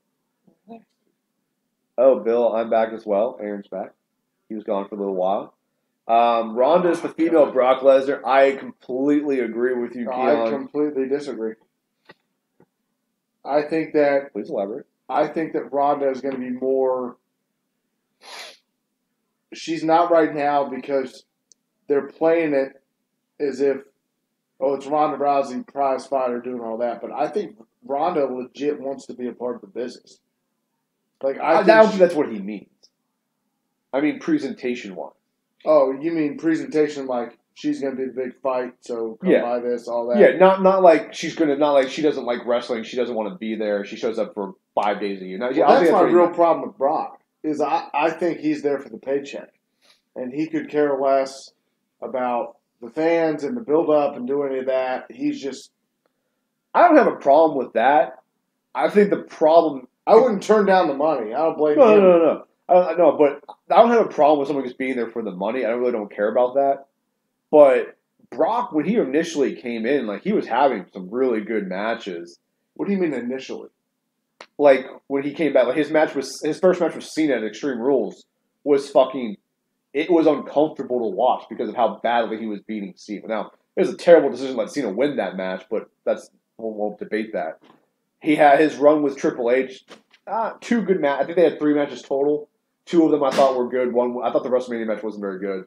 He had the match with CM Punk. The Taker match wasn't great, but we don't really know what it could have been because Taker got a concussion like 2 minutes in. So Brock hurts people too. You want to bash on Nia Jax for hurting people, so does he. Besides Taker, who else was he hurt? Randy Orton? That was a planned spot. He didn't hurt him. He just cut him open. No, he cut him open and then kept going. It was all planned. No, the cut was planned. Him keep banging him with an elbow. He didn't hurt him. Like Orton wasn't concussed. He just bled. That's not disagree. That's not hurting him. Well, besides Orton, anybody he works safe. Well, he won't work with small guys. Well, honestly, I don't think he should work with small guys. It looks so. I mean, unless he just beats the shit out of them, it looks bad. I know you built him up to this thing. But like Braun Strowman and Finn Balor are going to fight tonight. Do you think that's going to be a squash? It should be. Look, I like Finn, not as much as you do, but I like Finn. But I'm sorry, Finn Balor versus Braun Strowman should not be a competitive matchup. Now, if Braun dominates the entire match and Finn gets some offense in the wing, gets a near fall, I'm fine with that. But realistically, Braun should just beat the shit out of him. It's not like it's Braun. It's not like it's a big guy versus some mixed martial artist. It's a wrestler versus a wrestler. And size matters. No, it's a size guy versus a wrestler. You can't underestimate a guy like Chad Gable, who's okay, it's fair, but still, looking at them face to face, you'd be like, no. But Raw's back on the air, guys. We have Chad Gable versus Dolph Ziggler. I'm excited for this match. This should be a really, really good match. Gable seems to be getting a little bit of a push here. I really like Chad Gable. He definitely needs to improve on the mic, but in the ring, he is very, very good, extremely athletic. I'm a big fan. Sorry, guys, let me check back in here on the chat. Brock loves money. Yes, he does. Yes, I mean, she is the badass female who can't be beat. So, yeah, he was from that. Brock is going to UFC when he loses the title. Yeah, Iron, I agree. Right here thinks she's going to lose. I don't think she should, but I think that's what WWE will do. And I hope I'm wrong, but I see it like Stephanie causes a DQ or something like that, or causes her to get distracted. Well, that would cause out of hell, because then you can go after that with the whole, she's never been pinned. She's never tapped out. You definitely can, but I guess like an undefeated streak could be an undefeated streak. I don't want an L on the scorecard. Well, then don't make her first singles match a world title. I, again, completely disagree. You could have done Mickie James. Because it would have been logical because she was with Bliss. Like, there's other things you could have done. I still haven't read why they're doing this. Totters. But let's check back in the chat, and then I'll kind of announce the match here, guys. What's going to happen with Paul Heyman? Paul's still with Brock. I think that Paul will stick around when Brock leaves. I think he'll be with Ronda. I think that makes some more sense. I would love that. She'll be the woman. She will be the women division. She should have been a heel. I don't think she would have been a heel because she's going to get cheered. And fans don't want to boo Ronda Rousey. I don't want to boo Ronda Rousey. I don't. So I don't think I understand her persona could be a heel because she could just be a badass and beat the shit out of everyone, but she would be like a Kevin Owens heel and people are going to cheer anyway. But they could, if they really wanted to, they could put a Paul Heyman with like an up and comer. But I think Paul Heyman needs to go in the women's division. Oh yeah, the Rousey. I mean, she's worn "I'm a Paul Heyman girl" shirts. Like, and the connection's there. She is the female Brock Lesnar. That's the easy thing. But he could very easily go to Nia Jax. Just a big, I should dominate everybody. It would be better for Nia Jax. But the problem with her though is he'd have to be there every week. I don't know if Heyman can do that. Rousey, based on like what we've seen of her schedule, she's going to be there a lot more than Brock, but I don't think she's going to be there every week. So it could help with Heyman's schedule. What if he does it with this tag team we're watching right now? Not tag team, but what if he does it with Ziggler? Oh, jerk off. Open. Yeah, I said that on the internet. I don't care. Yeah, I would love it. And the reports are Vince is really high on McIntyre again, which he should be. McIntyre's been phenomenal since he's come back. Just have to look at him. Who's the best Raw superstar right now? In my opinion, has to be Seth Rollins. I want to be Roman. I'm waiting on Shayna Baszler. It could be later this year, man. They can sign all the 4 horsewomen. They're all the performance center right now. German suplex with the bridge pin. Ziggler kicks out though. Are the 4 horsewomen or women against the 4 WWE women? I guess. Is that the Survivor Series match that brings Survivor Series back? Is that the one they made event of the I don't think that should be on Survivor Series because Survivor Series isn't what it used to be. To me, that'd be like putting it on Extreme Rules or Payback. Like, to me, that Survivor Series to me is that. All right, Ziggler gets hit the super kick on Gable and picked up the victory. 1, 2, 3. So Chad Gable loses to Dolph Ziggler via super kick. Let's check back here. But who do you think is the best Raw superstar right now? I have to go Seth Rollins. Like, right now, every match he puts on Monday night is legit. All of them. Now, I'm a Finn Balor guy. I love Finn Balor. But right now, Seth Rollins is the hottest guy in WWE. I'm going to go with a different take here. And I'm going to go with the guy who's in the ring right now, and that is Drew McIntyre. Because McIntyre has looked fantastic. And his promos are just amazing because he's calling out the entire Raw roster. So I gotta go with I look forward the most to seeing McIntyre and Ziggler every week. And if you keep up with what's going on right now, McIntyre just beat the shit out of Chad Gable. Looking fantastic as he does it. Take a look at this. Better instinct by Ziggler. Bam! Super kick right on the side of David, who are you talking about? You talking about Shayna Baszler? Thanks for coming, Chad. Another big-time victory for Ziggler. And a statement Yeah, I think Rollins deserves another title shot, another title run. I mean, he's only been the top champion once, which is surprising. I mean, he's been in the company for probably like 6 or 7 years now.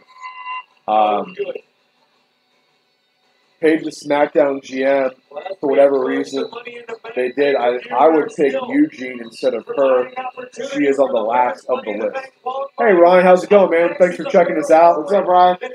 Hey, Ryan, if you definitely hang out, watch the show, or if you like us, hit the subscribe button, man. We do this every week. All right, back to a commercial break here.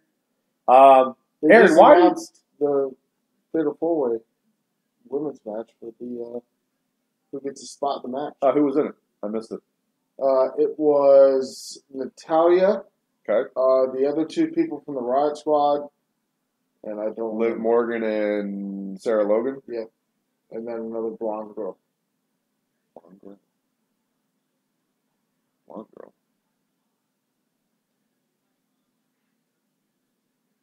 I don't know. 3 blondes and Sarah Logan. Yeah, Ryan, we remember you, man. How you doing? Oh yeah, so Aaron, why don't you like Paige as the GM, man? Yeah, no, we remember you, Ryan. Thanks for coming back, man. I mean, Paige is fine as GM. I mean, it's a little bit, it's a little it's a little not believable because I mean, she's what, like 24? Yeah. So like that part's not necessarily believable, but Todd, stop looking at my feet, dude. They've done worse. Yeah, Mike Adamle. Seth Green. Seth Green was this thing. I think they did that bit where he was the Raw, the guest. Still, I'm not going to include that as a GM. Though. I am. Okay. No, she's fine. I mean, look, she's still under contract. They still got to pay her, so they got to do something. They got her movie about her family coming out, so they got to keep her on TV. I'm fine with that. I would have been fine with her staying a manager for like Absolution. I would have been fine with that if they went that route. But I kind of like what they did with Absolution, though. I think that it's broken up basically at this point. Yeah. But Mandy Rose is the future of that group. Yeah, well, like I said, she's getting what the Emelina character was supposed to be. She's gotten that gimmick, so that's what they're going with moving forward. Still a commercial break going on here, guys. Yeah, no, Paige is fine. I mean, they kind of had to find someone last second because Daniel Bryan came back. They had to get a new GM, and Paige just kind of fell into their lap in a lot of ways with her injury and having to retire. So I thought it was a good decision, but whatever. A lot of people want Hulk Hogan. It wasn't going to be Hogan, so get over it. Guys, I've announced it a couple times tonight, but next week we're going to crown the first VOW champion right here on our stream. We're going to be doing trivia questions throughout. We'll be doing 3 trivia questions during the show. If you get one of the questions right, there's only going to be one winner for every single question. So whoever gets one of the 3, or even if you win it twice, then you can eliminate some competition. Then you're going to be in the finals to determine a new Voice of Wrestling champion. And that we'll do the last trivia question after Raw. And we're going to have a nice logo in the bottom right of the stream here. It's going to have the VOW belt. And whoever the champion is, you will have your name underneath. You'll be the VOW champion all week. And then then you can come back the next week and defend your belt. Defend your championship. So we're going to start that next week. We're really excited about it. We want to come up with different things like that. They're not going to be easy. No, they're not. There's not going to be, who did John Cena debut against? Nothing like that. There's also going to be a time limit. Because, 10 seconds. Yeah, you guys can't sit there and Google all your answers.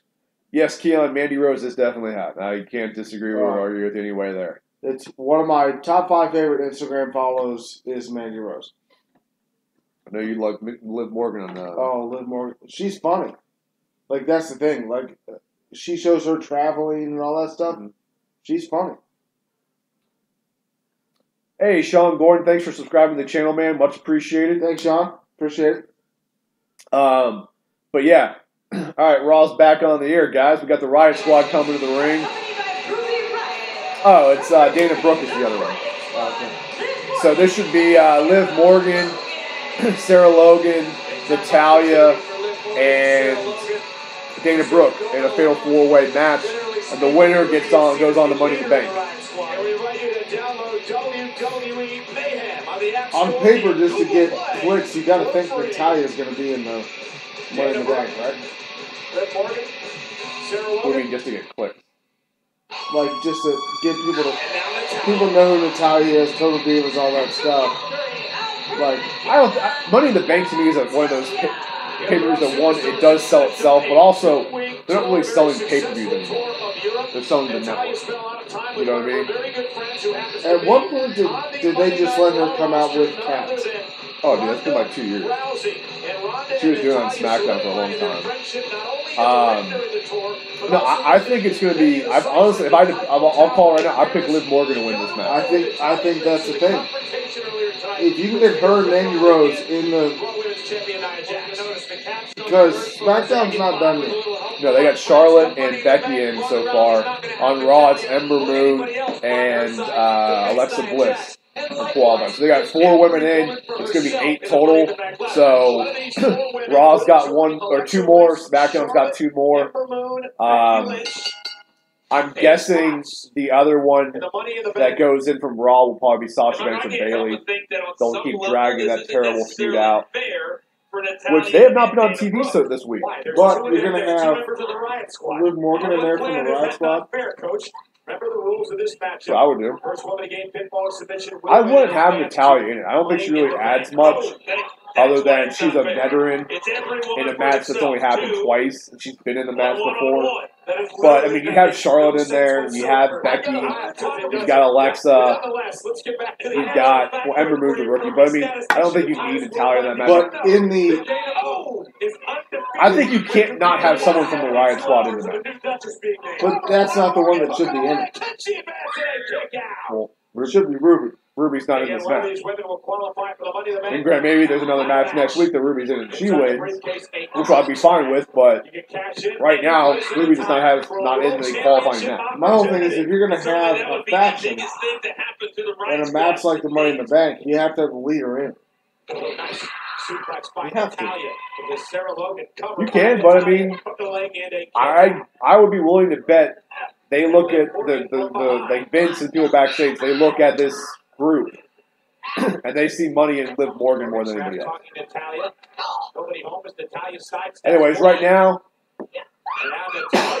Natalya just hit a springboard butt drop on Liv Morgan, and then hit a drop kick to the face. Pin attempt here from Natalya. 1, 2, oh, not even a 2. Kicked out at 1 by Liv Morgan.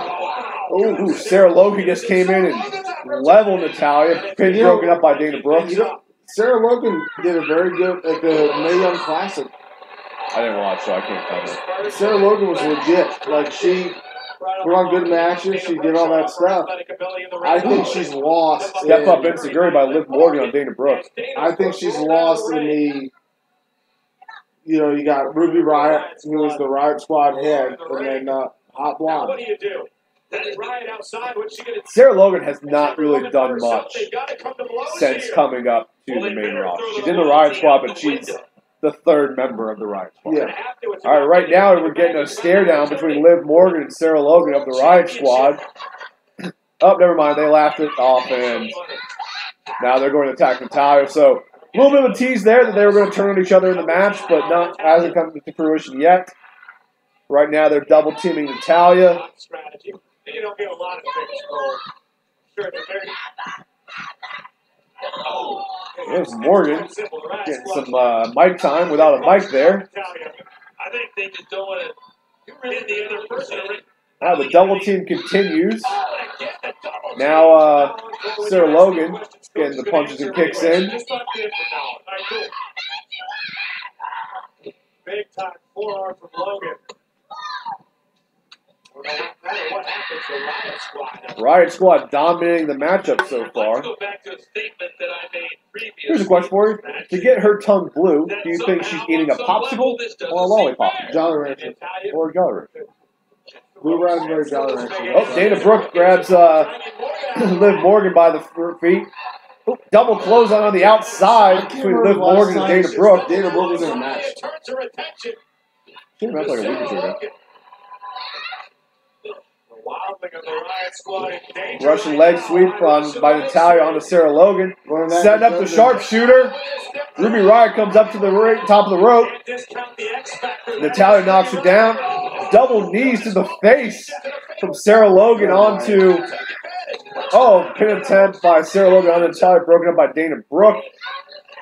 Dana Brooke's got kind of like a Harley Quinn ring gear going on there. Yeah, but it doesn't make sense considering that Liv Morgan has the whole Harley Quinn thing going on. Dude, that's Alexa Bliss. Yeah, she took the thing. Oh, sharpshooter here on Sarah Logan. Sarah Logan taps out. Natalia wins. She is going to Money in the Bank. It makes sense. They clearly are building up towards a Natalia-Ronda Rousey feud. I mean, right before this match, they kept showing pictures of Ronda and Natalia in Paris when they were just overseas. So it's clearly setting up an eventual Natalia heel turn to set up a Rousey match. That could be at SummerSlam. I mean, it could happen at Money in the Bank. You know, Natalia could be the one that costs Rousey. Woo! 2 goals, baby! Let me check back in with the chat here. Logan's going back to NXT. I don't know, man. I honestly haven't seen enough of Sarah Logan to really form an opinion. She has, I guess, she's the third member of the Riot Squad. So I don't really know what to think of her. Like, she hasn't done much. The little she did that match I thought was impressive, but... I've got the baddest woman on the planet, Ronda Rousey, as my training partner. And after Money in the Bank, I think Ronda and I are going to have some new nicknames. Because Ronda's going to be the new Raw Women's Champion. Natalia's got a promo right now. And I'm going to be Miss Money in the Bank. And Natalia still can't cut a promo, but hey, God bless her. All right, so right now, Money in the Bank has Natalia, Ember Moon, Alexa Bliss, Charlotte, and Becky Lynch, with 3 more women to be announced. Raw has 1 more spot. SmackDown has 2. You have to assume SmackDown will add 1 tomorrow night. About to go to commercial break, but they're announcing Bobby Roode versus Elias is coming up next. So we're going to get that match right after the commercial break. Bobby Roode versus Elias. But we are cutting to commercial right now. So yeah, honestly, this Raw has been, if you take out the Sami Zayn, Bobby Lashley segment, which was god-awful, it's been a pretty solid Raw. Like, I really can't complain too much. Had some good matches. That women's match was pretty strong. Owens and Reigns, and then the tag team match with Owens and Jinder versus Rollins and Reigns was good. So we've had some. It's been a strong Raw. I mean, they got that terrible segment, but pretty good segment so far. Win what, Keon? Can you wait 5 minutes? I gotta go to the bathroom. He's not real worried about it. No, he's chilling. Joe, who do I got to win so far? What are you talking about? Are you talking about Money in the Bank? You talking about Women's Championship match? Give me some insight.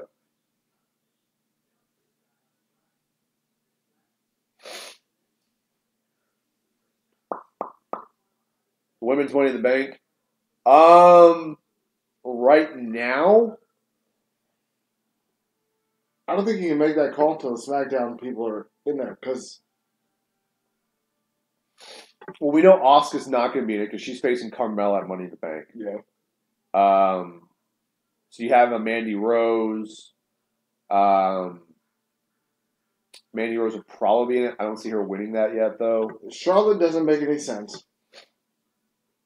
Because I will say she can get a title match either way. I will say, I don't think you're going to have 2 Raw winners or 2 SmackDown winners. You're going to have a Raw winner and a SmackDown winner. Each show will get Money in the Bank. So really it comes down to, do I think a Raw superstar will win Money in the Bank? Which, yes, I do. If I had to bet, I would say a Raw superstar wins the men's Money in the Bank. If I had to pick right now, I'd say Becky Lynch. Becky hasn't really done much, but she's a legitimate top woman in the division, and she's not necessarily a heel. So, like, normally Money in the Bank goes to either somebody that everybody else wants to win the title or a heel. Like last year, Baron Corbin got it, and everybody's sitting there waiting around. Heels usually win it. Yeah, heels usually win. So Becky Lynch would be a nice change of pace. That would be my pick. I mean, Charlotte definitely is not going to win. There's no reason to give Charlotte that. Unless she just goes SummerSlam, I'm cashing in. But then it's wasted. It's a waste of time because every title match, everything doesn't matter. Yeah, I mean it'd be like giving Money in the Bank to Braun Strowman. Yeah, sorry, that's wasted. It needs to go to someone who needs it, right? Like Charlotte does not need it. Alexa Bliss does not need it. Like if Asuka was in it, Asuka could need it right now because she did lose a match. So I wouldn't have a problem with that. But Becky's someone that needs it. And, if she would do well with it, it would give her another title win. And she deserves another title run. Like there's absolutely nothing wrong with Becky Lynch. She just, for whatever reason, they don't push her as well as I think they should because Charlotte's over there. Yeah, she was the women's division until Charlotte came over. What else we got in here? I heard Vince is high on Mandy to win it. It wouldn't shock me. They're pushing her. Yeah, but I think it's too soon. It is too soon, but they gave her the singles match when she first came over, where she beat Becky, I believe.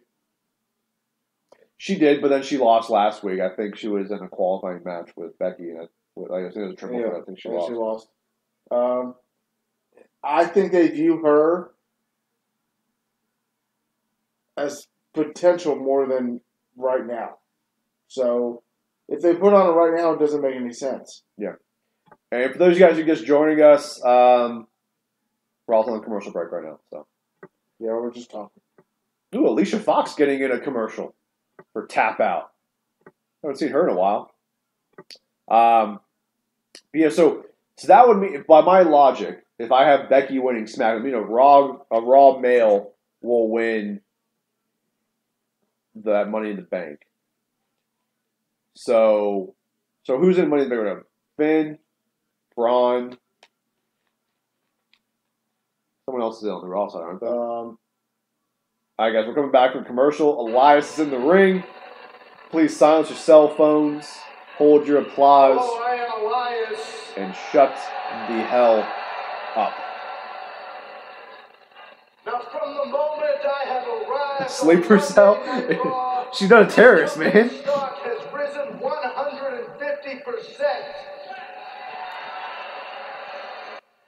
It is trading at an all-time high. Which it is right now. There is no such thing as coincidence, no.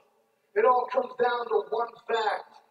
Is that the entire world, NBC Universal, and everyone here tonight knows that WWE stands for.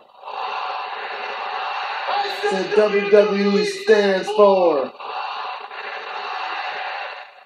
Okay. He should be way more over than he is. So let's see if you can hang with Elias.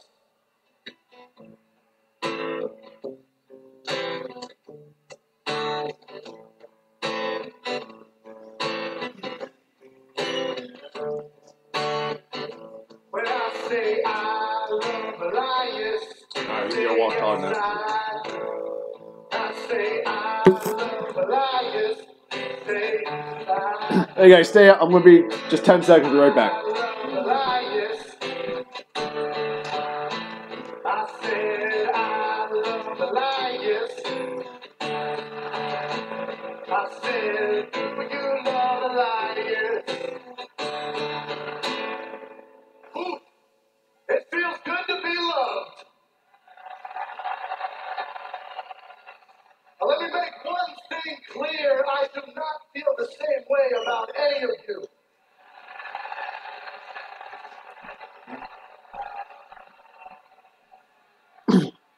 All right, guys. Sorry about that. I'm back. We lost somebody. Sorry. I walk the streets of Turin, and you can imagine how soul-crushing it is to come to this rundown city of a dump. All right, guys. Elias still cutting a promo, getting classic heel heat by shitting on the town he's in.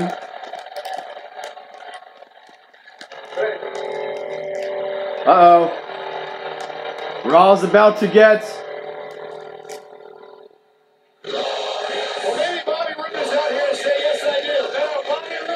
Bobby Roode's making his way out to the ring now with his fantastic entrance music. Give me a hallelujah, Cole. What's up? What's the city is going? I think Elias is better. Elias also called her a couple of the city of a dump is a dump of the city. But so Bobby Roode and Elias. What are you guys' thoughts on Bobby Roode? Bobby Roode, of course, is a. Let me know in the chat, guys. Contract ladder match. And there you see, only one spot remains. Roode joins the Miz, Finn Balor, Braun Strowman, Rusev, Kevin Owens, and one of the members of New Day. Incredible field it is, but none of those superstars know what Bobby Roode is, and that is... Bobby Roode making his way down to the ring. Bobby's almost healed up from his thoracic injury that he suffered at the hands of Elias several weeks back. You know how hard it is to do the glorious pose with an injured collarbone? So if you guys didn't hear me earlier, Bobby Roode and Elias. Oh! Elias attacks Bobby Roode from behind. Match has not started yet. But Roode is getting a beat down from Elias. Elias with a smile on his face. Elias knew what he was doing. Kicking him in the corner. Ref is trying to break him up so he can get Bobby feet on his feet to start this match.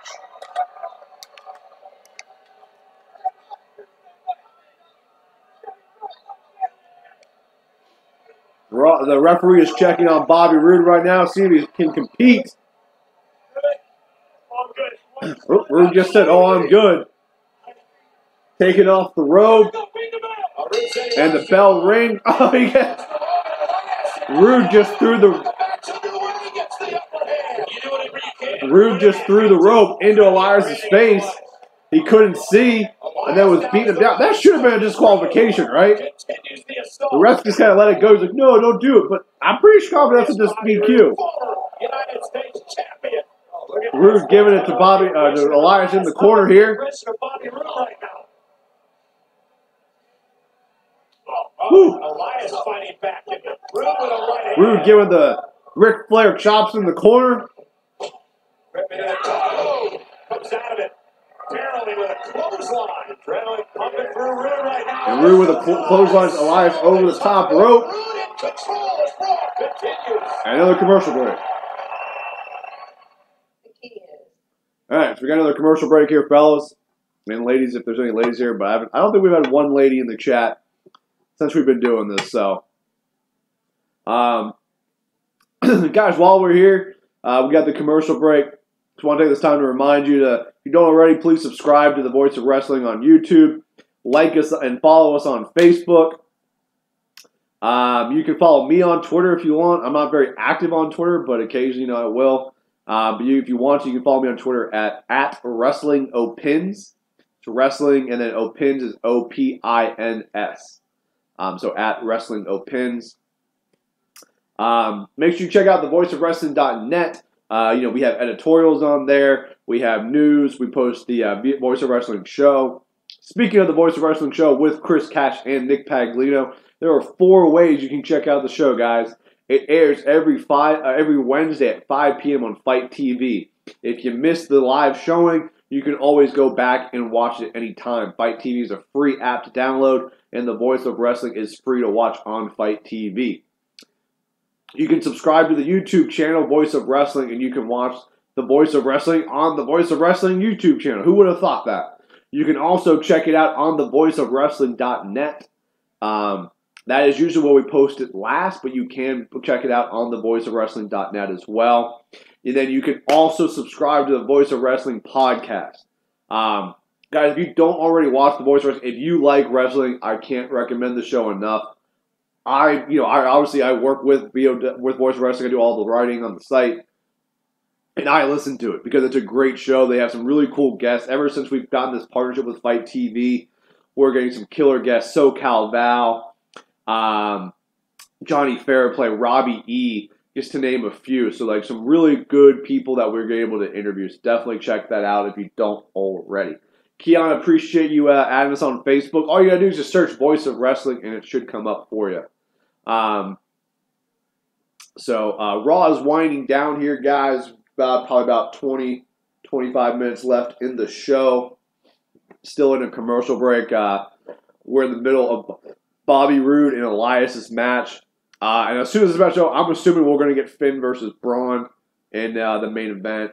Kind of a weird match, I think. Because, I mean, obviously they're both in Money in the Bank, but I don't know. It seems a little bizarre to me to have that match.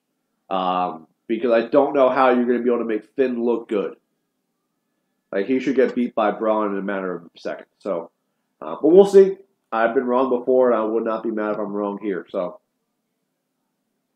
all right, I'm just checking out something real quick here. Please bear with me. I apologize. All right.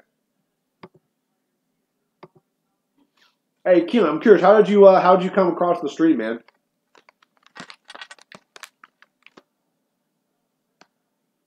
All right, guys, we're back from commercial break.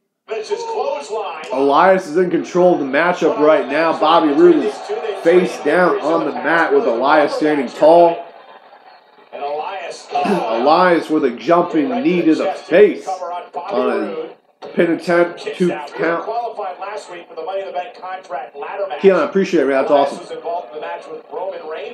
Suplex here from Elias onto Roode. Another pin attempt. 1, 2. 2.5 kick out. Yeah, we've seen how, as we get closer to Money in the Bank, how much the frustration of not being successful is wearing up on every superstar that participates in a qualifying match. Oh, going for a chicken wing here. Ruthless raking at the face of Roode, a knee to the spine, and now a modified Cobra Clutch submission. Excuse me, Cobra Clutch, not a chicken wing. I apologize. Get Bobby back to his feet. To somehow break the hold. All right. Back down So Roode is in a Cobra Clutch right now by Elias. There, Roode is down on the mat. Elias is forcing the pressure on top. We will see if Roode can get out of this. I am confident that he will, as every submission match like this or submission hold like this will eventually get reversed. Elias is a guy that by the end of the summer or by the end of 2018 is going to be a guy that maybe you're talking about as the all right, Roode reverses it here. Oh, no. So Roode went to roll through it, and but Elias rolled through it and held on.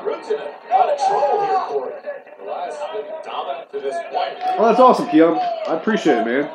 We try to keep it, we try to do a little bit of mix here where we're commentating on Raw, but also just talking wrestling. The whole idea of this is just to try to build a community where we get thousands of people watching the stream every week, and then you guys can interact with each other, interact with us, and it's just wrestling to me is always more fun when you get to watch it with other people, and that's what this whole stream is about. So, much appreciated, man. Hopefully you'll be with us every week. We do this every Monday. Roode make a comeback here, throwing some punches. Elias misses with a wild punch, but comes back with a knee to the chest. And Roode is down. Elias in the rope. Oh, but Roode reverses with an elbow to the face. Clothesline by Roode. And Elias reverses into the ropes. Roode reverses that with a punch to the face. Here we go. Clothesline in the corner by Roode. Setting up a neck breaker, but Elias reverses, pushes him into the ropes. And Roode throws him into the ropes awkwardly. Spine buster. Best spine buster in the business today is Bobby Roode. Cover 1-2. Kick out by Elias at 2.5. Sometimes when you're this has been a kind of a weird feud. I'll be much appreciated, Keon. We'd love to have you, man. All right, Roode looking possibly to set up the glorious DDT.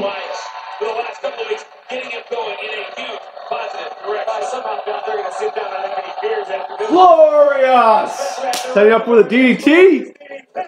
And Elias reverses it, but Brood reverses. Oh no, a pin attempt by Elias. 1, 2.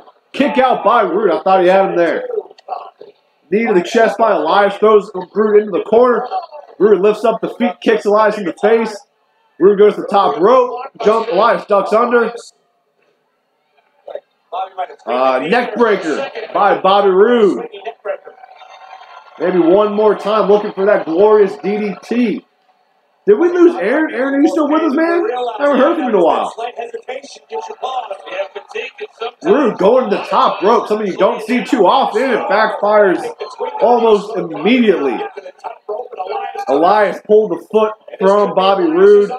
He went balls first in the ring. Ooh. Elias hits his finisher, and that should be it. 1, 2, 3. Elias picks up the victory over Bobby Roode. All right. That was a decent little match. It was probably only like 10 minutes, but it was a good little match. I mean, they've been feuding for a little while. It's been kind of an awkward feud. But yeah, that was a nice little match between the two. They were showing the replay from when Roode went balls first into the ring ropes. And then Elias hitting his finisher for the victory. I've been very confused on how they've been booking Elias. Like, he was really hot, and then they just fed him to Braun Strowman with no real payoff. Like, it didn't really make sense. And I don't have a problem with. Some people were criticizing that. Sorry, just getting a little more comfy in here. Some people were criticizing that little feud because it was too young up and comers. And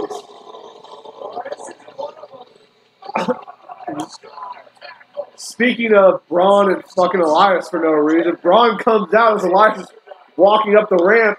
Braun boos a hit, and he just runs through Elias and destroyed him. Elias is down on the entrance ramp as Braun Strowman is coming out for the main event of Raw.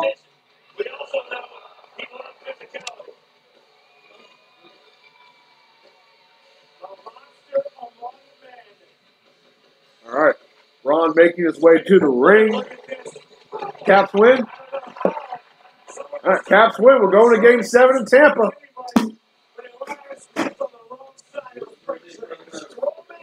Or best. All right, so we're going back to commercial break here, guys. We're getting set up the main event of Braun Strowman versus Finn Balor. All right. But yeah, that was kind of appropriately timed. Bill's back. Todd, Brian's got his vacuum tomorrow. I got a what? Look at all this. Fucking vacuum. I'll distract him. Actually, I'm working late tomorrow, so that won't happen. What? You don't actually work? I do. I worked the last couple weeks of the month. Anyways, we're on a commercial break right now. I was saying before Braun came out, I really don't know what they're doing with Elias. Like, he was really, really hot, and then they kind of fed him to Braun for no reason. There was no payoff to that feud. It just kind of ended awkwardly. And literally, as I'm saying that, Braun comes out and just runs through Elias for no reason at all. Well, he's jacked up. By the way, Elias has beat Bobby Roode like 4 out of 5 times. Yeah. Why do they keep having that match? Hell, Dean Ambrose and The Miz feuded for a year. No one wanted to see that after the past 3 months, so the first 3 months. That sucked, man. Bobby needed that. I don't know if Bobby needed a win. I mean, he's in Money in the Bank. Elias isn't, so that's good enough for Bobby, really. I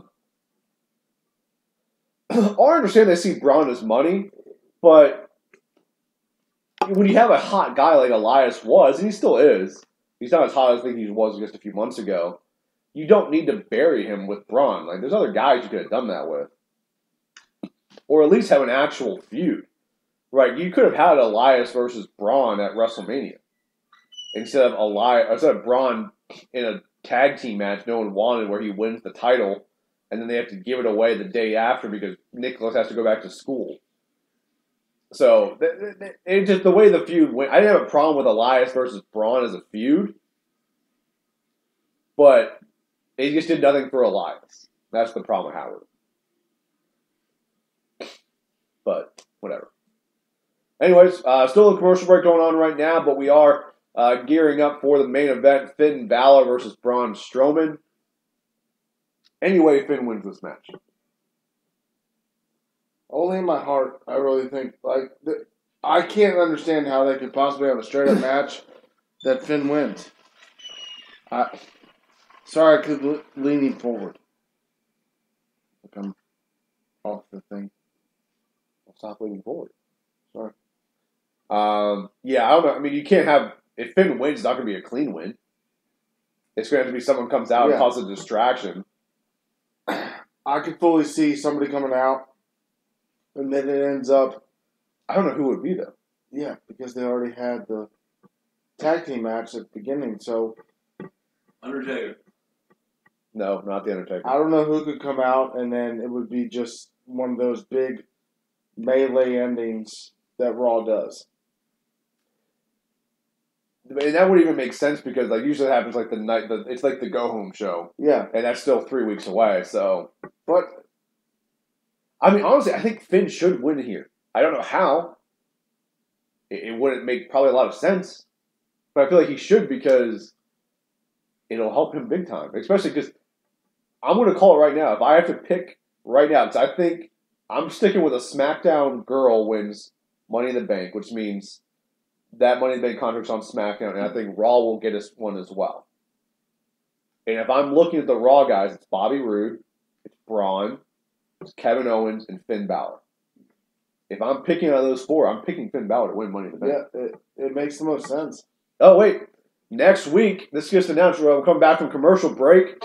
Intercontinental Championship match, Seth Rollins versus Jinder Mahal. No way that Roman Reigns gets involved in that match. Also, next week, a qualifying gauntlet match for the last spot in the Raw Money in the Bank. Sasha Banks, Sarah Logan, Ruby Riott, Liv Morgan, Mickie James, Bayley, and Dana Brooke are all in that gauntlet match. Ruby. True, it should be. True, it should be. I would say Ruby or I gotta get ready for my intro. Ruby or Mickie. And that's what faces Finn Balor. Here's a question. Do we get the Demon at Money in the Bank? Big match. They'll build up. You saw it 3 weeks ago. We've got 3 more Raws to build up there. Man who can do extraordinary things. It's going to be an extraordinary feat to knock off Braun Strowman tonight. I think he can do one better. I think it can be more than extraordinary. It's going to be nothing short of miraculous. If Finn Balor can topple the monster among men. Yeah, there's no doubt there is a... I feel like you're getting your... Like, I feel like Finn Balor is the equivalent to the Capitals for Kevin. It's never going to quite meet your expectations.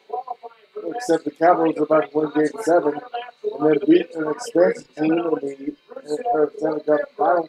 I mean, if I have to go based on the Capitals... You gotta be who you're facing, all right? They can't help that if that happens. If I'm going to go into Capitals history, I would have to assume that the Capitals will go into Game 7, go into overtime, and lose in overtime. Why would you do this? I'm not doing it because the Capitals are doing it. I may almost take Thursday. No, I can't take Thursday. I'm fucking testing it. That game's Wednesday? Yeah. I might miss it. I'm going to lose.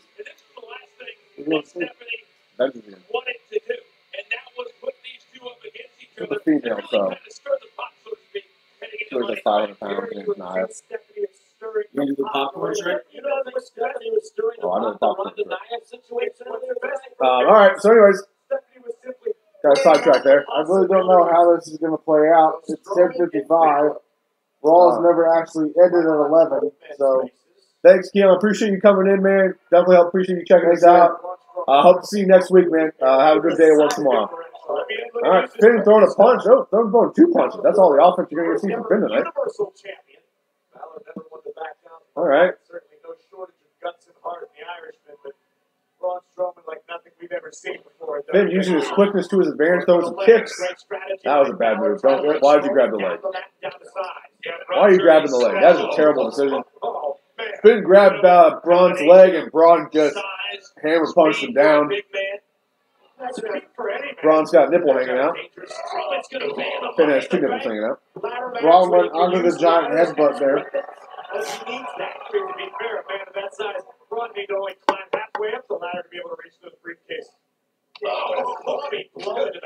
As Michael Cole just said, a clubbing blow from Braun Strowman onto Finn Balor's chest. Strowman now just stalking Finn Balor. Wasting time. Ooh, got it. Braun just whipped Finn into the turnbuckle with authority. Take another look at this. For those of you that are going to watch every week, I love wrestlers that can take an ass kicking. Finn Balor can take an ass kicking. And then win a match. So, we'll see how this pans out. Apparently, Braun is upset from last week. He just yelled, "You got pinned last week." Ruined his tag match. Ruined his win streak. Little bitch and can't take it. Oh, got it. Oh, he drop kicked the knee. Looks like Braun's knee is hurt. Braun is favoring his left knee. Never mind. He just killed Braun. Pin attempt by Braun. Finn kicked out 2.5. Braun's still favoring that left knee a little bit. He's looking more angry though, which is not good for Finn Balor. Braun just hit a Randy Orton punch onto Finn's chest. Finn is outside, and Braun is not leaving him out there long. Not frustrated. Braun's a competitor. Braun can be personable behind the scenes or backstage. When the bell rings, Braun is an animal. Braun just picks Finn up and throws him through the ropes. Balor caught the back of his neck on the bottom rope. There's been a lot of big men over the years that have loved physicality and love. I mean, this is how this match should go. Braun should dominate the majority of this match. Finn can make a comeback, get a little bit of offense in, tease a coup de grace maybe, but then it's going to end with Braun being victorious. Has to. Big man, or one of them in WWE history. I don't know if you guys were able to hear that, but some random fan just yelled out, "Pick on someone your own size, Braun." Hilarious. Braun with a big punch to the gut. Finn is down, and he is hurting big time. Braun is taking his time because he's Braun Strowman, and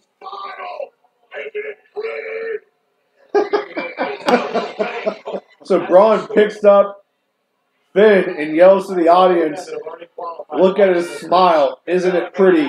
and then punched him in the face. It doesn't make any sense because Braun is 100% a face now, and so is Finn. But Braun's character hasn't changed with the babyface, not really. I mean, he plays with the crowd a little bit more, but he's still Braun. Like, there we go.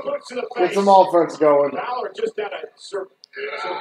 Balor's been in the corner twice, and both times it's hit 2 big boots on Braun. And now he hits the Enziguri on the Braun. Braun is still on his feet, though. Balor's got guns, I'll give him that.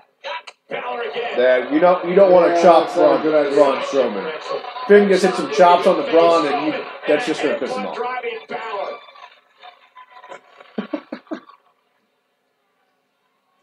For those of you who aren't watching, Braun, he got chopped by Finn, pushed him down on the ground, and then just went like it was nothing.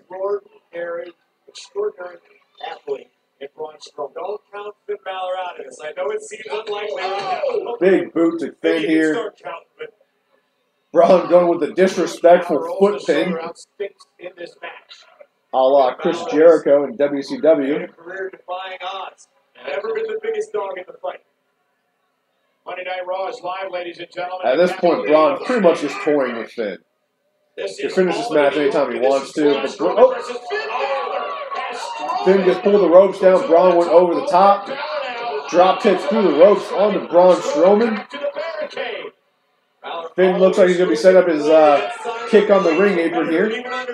These circumstances, Never mind.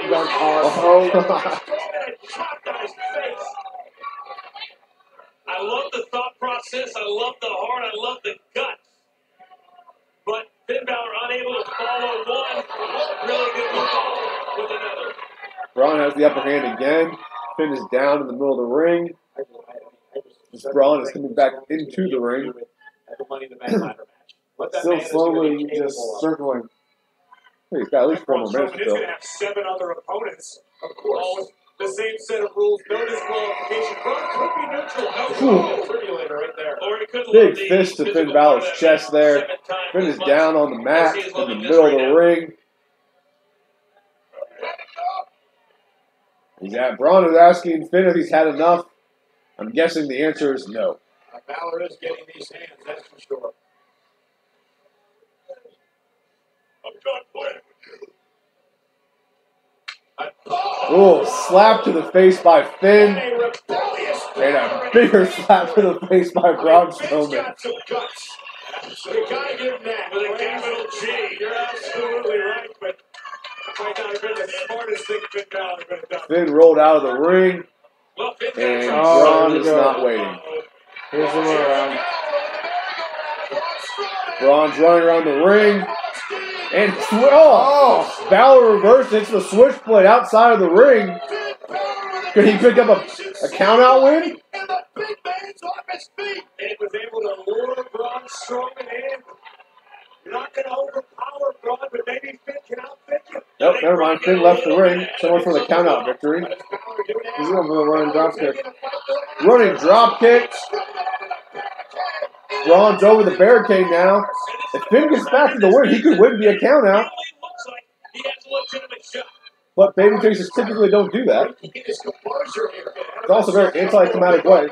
Braun's clearly going to grab him over here, right? He's just standing there. Yep. Finn's it up to die. Yep.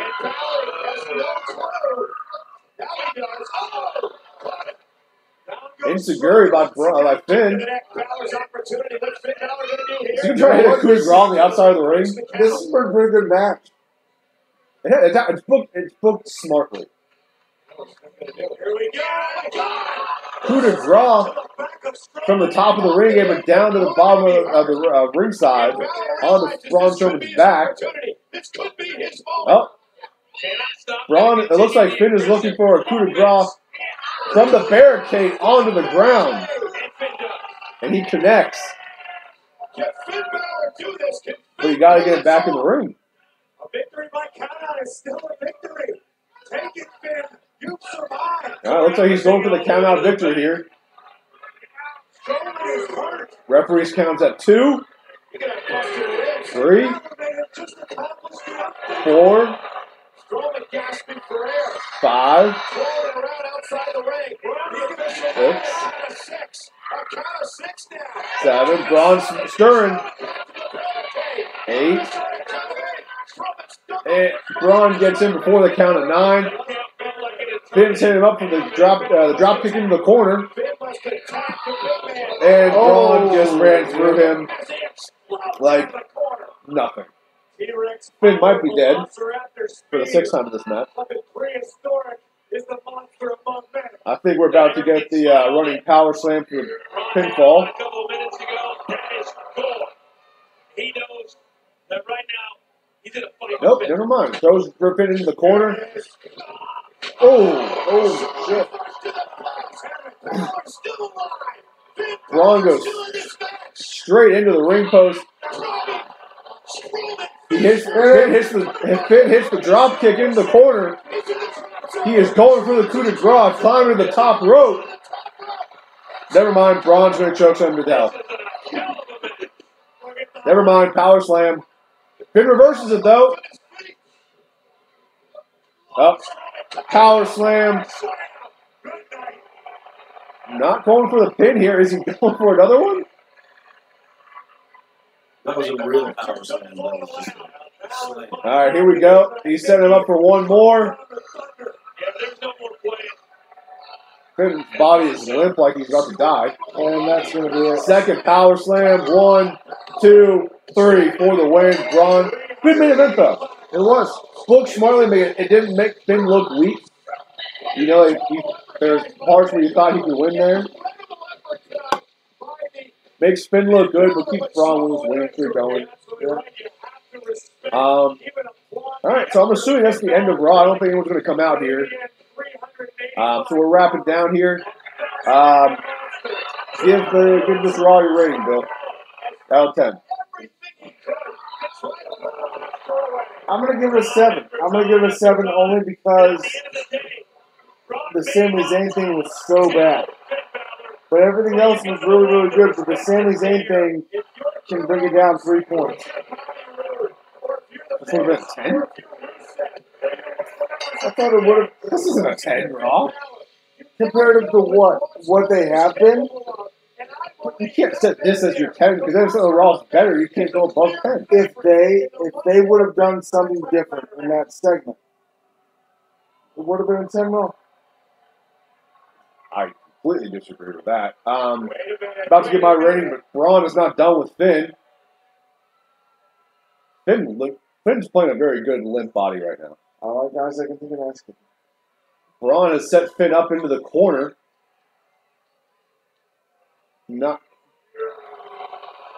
Is that Finn? Okay. So that was actually Braun showing Finn some respect. He helped pick him up, got him back on his feet. Okay, showing some respect to Finn. That.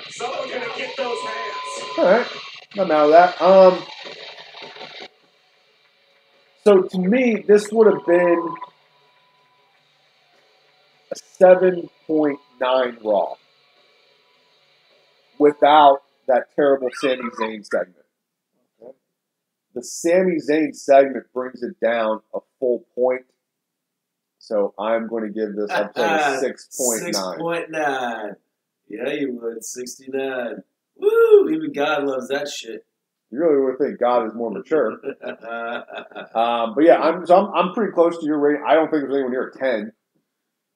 I'm going, like in the last 3 weeks that we've done this, that's the closest. I'm comparing to every Raw I've seen.